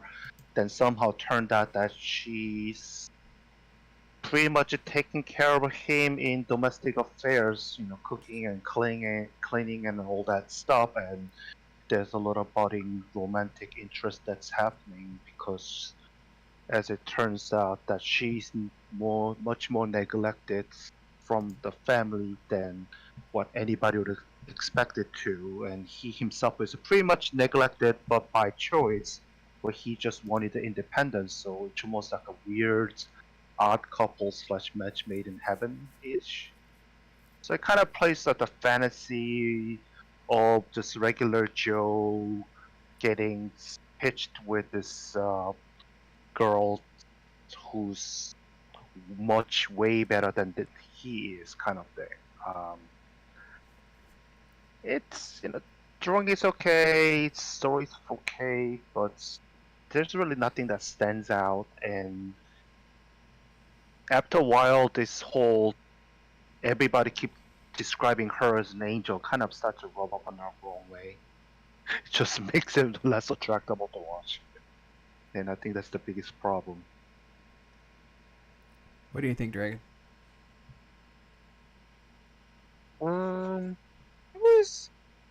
It was cute. I enjoyed the stuff that I've seen. I haven't caught up to it as well. But from what I remember, it was like kind of like, just cutesy. But like, if I had to choose this or Kubo, it's definitely gonna be Kubo. I don't know. It was like okay. It I think I have the same feeling with everyone so far as that like it it doesn't have like something that like stands out as much, I would say. Like I don't know, like the feeling while watching it was like yeah, it's cute, but it doesn't give that like cute, heartwarming feeling that Kubo has. The only other thing I'll say is that right now, I think with this newest episode that just came out, it's caught up to the first volume where it left off. So, Okay. So I guess the first 4 episodes, or what was it, 5 episodes? 4 episodes covers the first volume. So, other than that, we're going to the next title. Oops, hit the wrong button. This show. The Rogo ni sonaete isekai de 8 man mai no kinka wo tamemasu. Saving 80,000 gold in another world for my retirement. Yeah. I'm going to be honest with you guys. I didn't like this show at all. Then I saw the 3rd episode and I actually turned my tune around and it became a little more interesting. What about you, Albert? Since this is an isekai, you're actually watching it, looks like. Yeah, so I read the manga and wanted to see how this adaptation would do. So,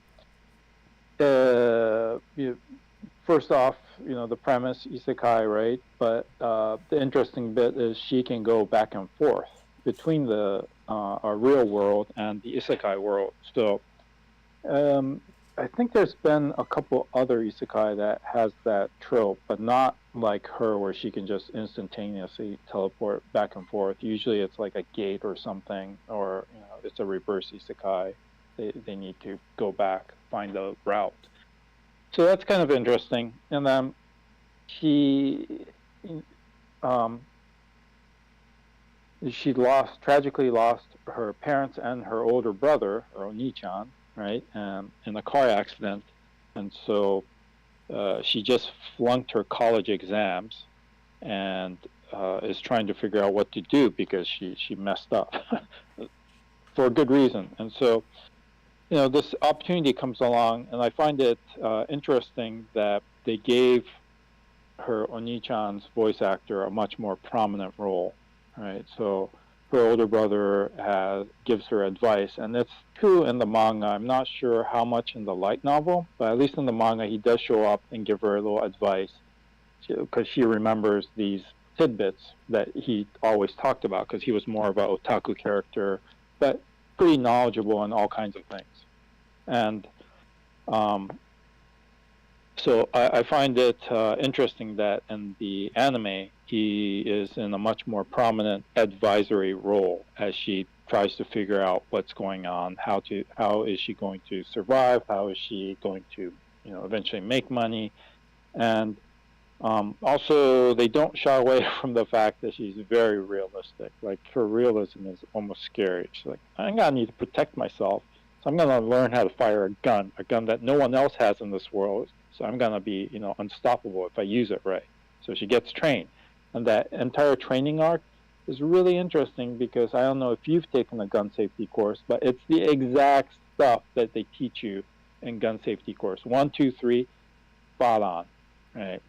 And so whoever wrote this definitely had interest and knowledge about firearms. Probably was a gun otaku at some point. Right? So those kinds of things, interesting. It's also true that she is very conniving in some ways because she feels like that's what she has to do to survive. And so she may come off kind of unlikable character, but at the same time, that is her charm. So it's a fine balancing act. If you just watched episode 3, you're like, oh, she's kind of, but then other hopefully things will counterbalance how devious she can be. So that's the fun part about it. The animation itself is okay. It's nothing spectacular. The backgrounds kind of look plain. Like remember in the first episode, she's walking, and the background doesn't really change except for the shading to indicate it's turning into night. So it's probably mid. A lot of the background characters don't move, okay? But it's kind of a fun premise. What would you do if you had the ability to go between worlds? I mean, I think we all know what we would do, but it's a kind of an interesting take on that. So that's why I'm watching it. I would open a restaurant. Nice. Yeah, like the first 2 episodes were kind of bland to me. It was entertaining a little bit, but just nothing was catching me. Granted, we learned that, oh wow, she can go from world to world, and now she's taking these self-defense classes. It was all kind of boring to me. But it wasn't until that episode 3 when I saw how manipulative she can be in her thought process that I started to get interested, and I want to know what else she's willing to do to further her gain here, and that's where this show hooked me. But it's I wonder how much the world's going to change there because of this. Vinny, you have anything else, or? I don't think I can ever save the 80,000 golds right after paying tax, so that's about it. I got hiccups. Excuse me. So after all that, we got next up is after 80,000 gold, we have where am I? Oh, there it is.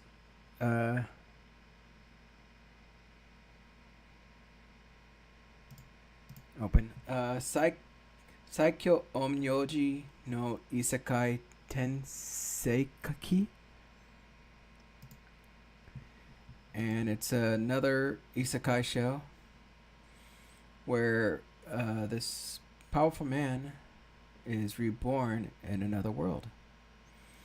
And it just so happened that he used to be an exorcist, right? The Omyoji.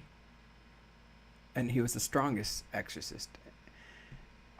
And after being reincarnated, he's now like the third son to this noble, which he was born from the mistress, I believe. Is the story they're going with, right? And unfortunately, he can't use magic in this world like other people. But he realizes soon that he can still use his exorcist skills. And he,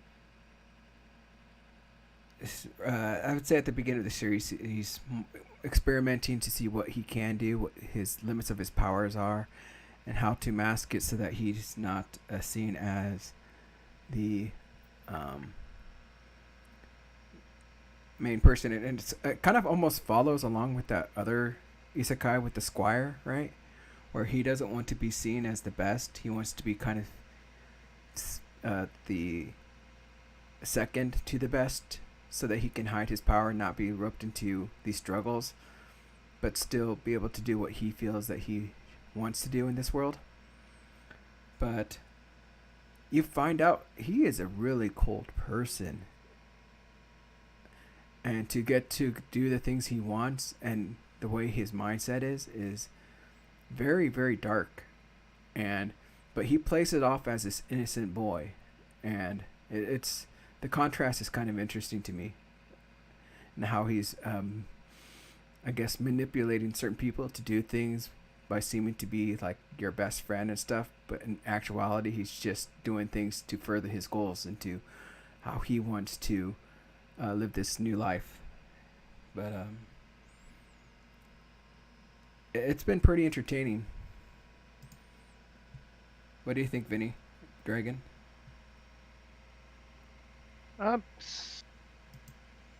It's almost like a reverse take of slow life type of subgenre. It's almost similar in a ways with the earlier series that we mentioned, was it Ayu wo Kiwameru Tame Tenseisu, the one, the Hero King, where that they were reborn and have a chance to do it over and try to correct themselves from the mistake they made in their past life. And yes, I agree with the Tank that the main character is very calculating, but then it's the lesson that he paid for with his life, so it's understandable as to why he's trying to be cautious, and his mindset is pretty much, I want to keep all my skills and power, but then I don't want to be the number one guy and become a target for everybody to take me down. So I'm gonna build up somebody who's promising to be the number one guy, and I'll just follow along so that I don't become the fall guy. And will that happen the way he wanted to? I don't know. I didn't read the series or read anywhere, so anime is the only media that I'm counting to. And so far it seems to be working, but then you can kind of sense at the end of episode, was it 3 or 4, that things are not gonna go the way he wanted to. But then again, without the drama, it's going to be pretty flat. So, and his use of his skill set from the previous life is very much different from the world that he's reborn into. And I'm just surprised that there's no greater reaction from having all this quirkiness that he's presenting out, that the flame that he's shooting out is blue instead of red, all those inexplicables skills that he's showing off that doesn't register. I'm surprised that they're not making more fuss over it. Is it because he's a novel? Who knows? But it's interesting enough in a way that it's taking a different approach than your prototypical overpowering but little lacking in brain power main character.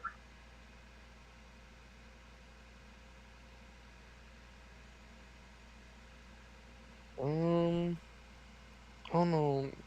Trying to remember what I've seen from this, because this was also one that I was looking at for a bit, but I haven't been paying much attention to it recently. But I just remember like the drama between him and the brother in the new world, and how like the brother wanted to be admitted to school, but then like they were like, oh, we're gonna have a duel to see who actually goes, and like that's the only like main part that I remember. And I mean, it was okay. Um, It's I it's don't a, know. it's understandable. Dragon. Dragon had a lot of events. He got to meet Buff Anya at a convention.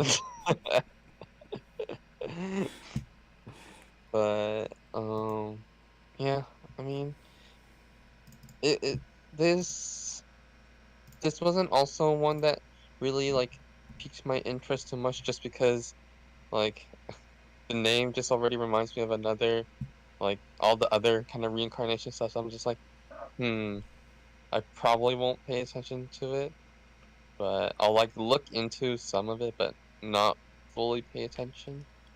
So wasn't really something I was too interested, just because it sounded like a lot of other anime. I'm actually surprised, Albert. You were watching this? No, did not watch it.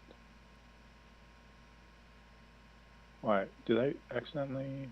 Oh, No, it's not me. wait, where am I looking at? I don't know. Line 48. Oh, I'm looking at. I know what I'm looking at now. I actually skipped the whole title. I was about to go to our very last one. I guess we're saving the last two for the best, right? The best. Uh huh. So here's this one. This is what I thought. Okay, my bad. Tensei Ojo to Tensai Reijo no Maho Kakume. Based off of a light novel. Yes. So, long story short, the title is The Magical Revolution of the Reincarnated Princess and the Genius Young Lady. So, yeah, the princess in question is, she's a spunky girl. I like her a lot. So, it is technically a isekai because the princess kind of remembers memories from her previous life. But, Anisphia, or Anis, not be confused with Anos, right, which is another character in a different isekai show. Or no, it's not isekai. Anyway,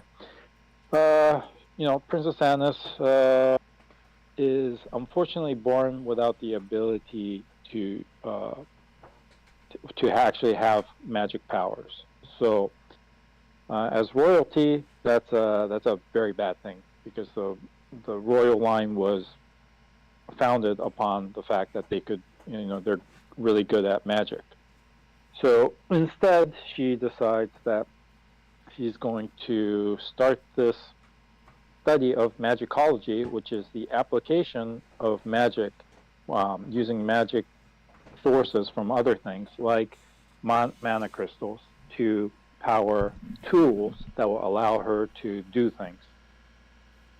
And so she is able to make a sword that is essentially a lightsaber, and a broom that allows her to fly. All these things, and the ongoing story also kind of smash cuts to her brother's story, which he is now in Succession, right? But he's also in school, and it's the entire villainous storyline, right, in the Otome game. And so he has a fiance. He, for some reason, really despises her, and has fallen for this calm, low-level, noble girl, and announces his breakup with his fiance at a ball in front of everyone. And this is problematic because that's not how a royalty should behave in public. In crashes Princess Annis, figures out what's going on, and essentially kidnaps the role of the villainess, which is actually she's a very nice girl, Ophelia, and takes her away. And so from this, it's a slight Yuri angle, the slight Otome game angle, the slight fantasy isekai angle, and then it's also this revolutionary magicology, a new technology angle. So it's smashing a lot of things together, and you can see where they're all coming from, but it's done in a pretty cute way. And it's just that the two leads, the princess and the lady Ophelia, it just is a lot of fun. So I'm watching it mainly for their interactions and cute little tidbits. I've read the manga to volume 3, so it clearly is going to go way past that. It's probably going to cover about the equivalent of 5 to 6 volumes. So whatever the source material, which is the light novel, I don't know what's going on beyond what I've read in the manga, but it probably resolves like the Otome game angle problem, and probably resolves this upcoming huge battle angle. So it's actually really fun to watch. That's all I gotta say. Yeah, very, very entertaining show. Well, I can't remember. I think it was all this stemmed from her just wanting to fly, right? Yeah, originally that was, yes, I think that was from her previous memory of like airplanes or something, but that was, that was her motivating force to develop this magicology, because she herself can't provide mana or magic to fly. And surprisingly, no one's really thought about magic in that way to use and to use as a tool and to fly. So she's made like a magic hot water pot, right? And she stamped it with her little cutesy chibi form emblem. Those touches are really cute. Mm-hmm. And yeah, this show is just really, really good for the first 3 episodes. This comes out on Saturdays, right? Yeah, I think so. Or when does this come out? Well, we've been watching on Saturday, so it's been very, very fun, and all of us are absolutely love it. It's probably one of the top animes that we agree on as a group to watch. It's one of the high-ranking ones because it just looks really well done, and the story is very well put together. And I like the little stories that you hear of, like, what was her name? Annis, you called her? Mm-hmm. And the hijinks as she was growing up, as these tales are told from the maid. So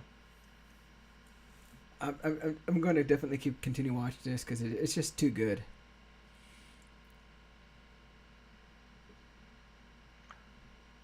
Is Brandon watching it? Yeah, we're all watching it, I think. Only thing I'll probably add is that it shows how well this director and studio, the Dio Media, I believe is the one, they seem to really do well on this sort of medieval European style. Same thing happened with the Saints Magic Powers Omnipotent a couple seasons ago, and when I start watching this series, I just got the same feedback as how great characters look and how decent the whole constructions, castles, and everything looks. It definitely is cut above from your typical medieval settings that you kind of see the okay character here and there, but the background is pretty drab. But this is nothing like that, and for that, I'm glad that the studio and the director pick up the series to work on it.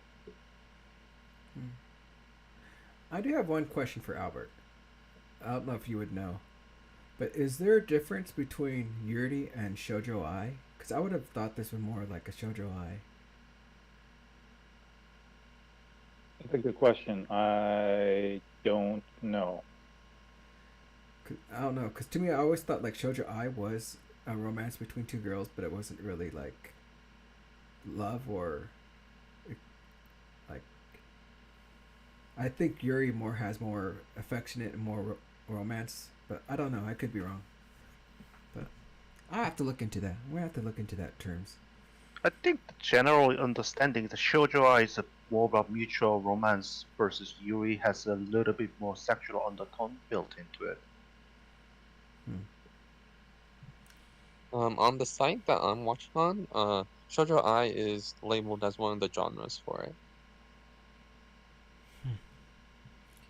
All right. Next up is what was this one of your most anticipated shows, Albert? Because I remember you talking about this a little bit. And which one? The Tondemo Skill de Isekai Horo Meshi. Yes. Yeah, another isekai. However, this is one of those isekai that is slice of life.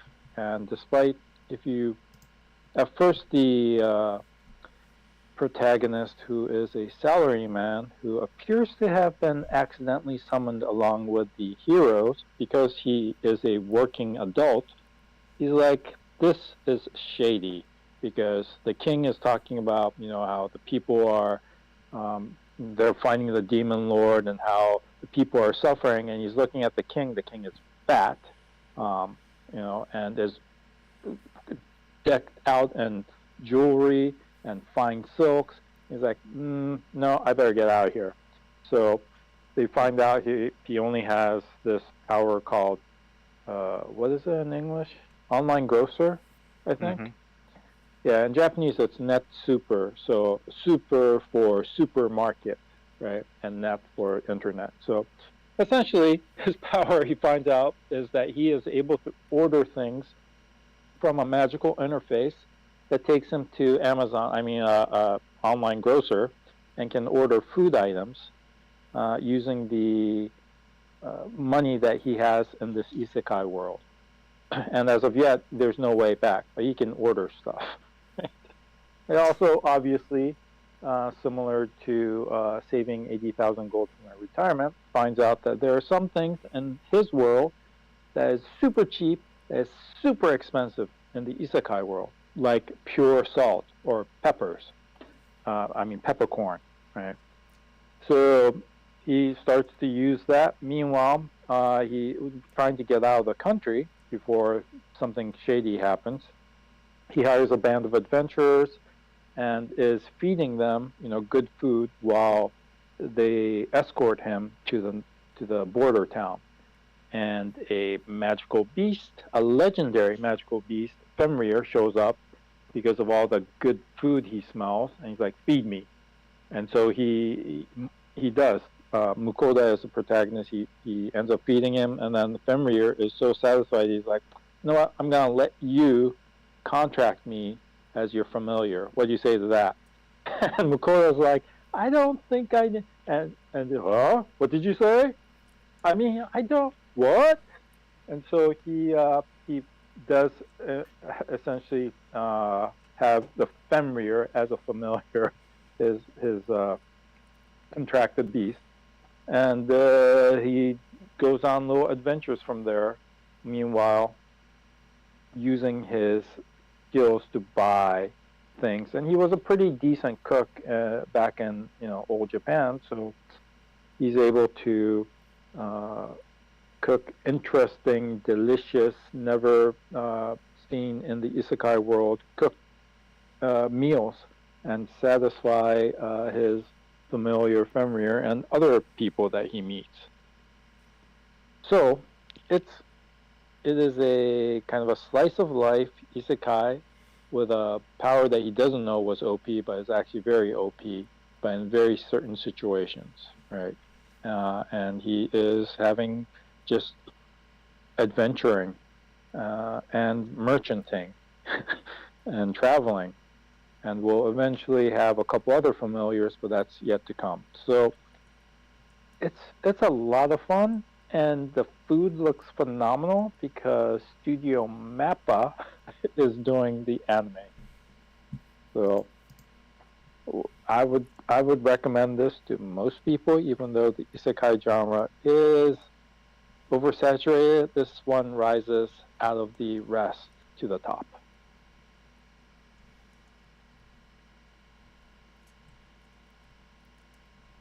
Anyone else? I mean, there's really not much to add from the description.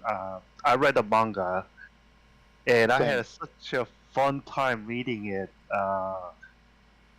And it does a good job avoiding the typical main character OP-ness to it. Yes, his skills turn out to be overpowering, but he himself is a very grounded in levels that he struggles to learning certain aspects of being in this new world, and which makes it more likable because he's not outright doing the deeds that you expect from OP characters to do. I mean, that's what the job will fail.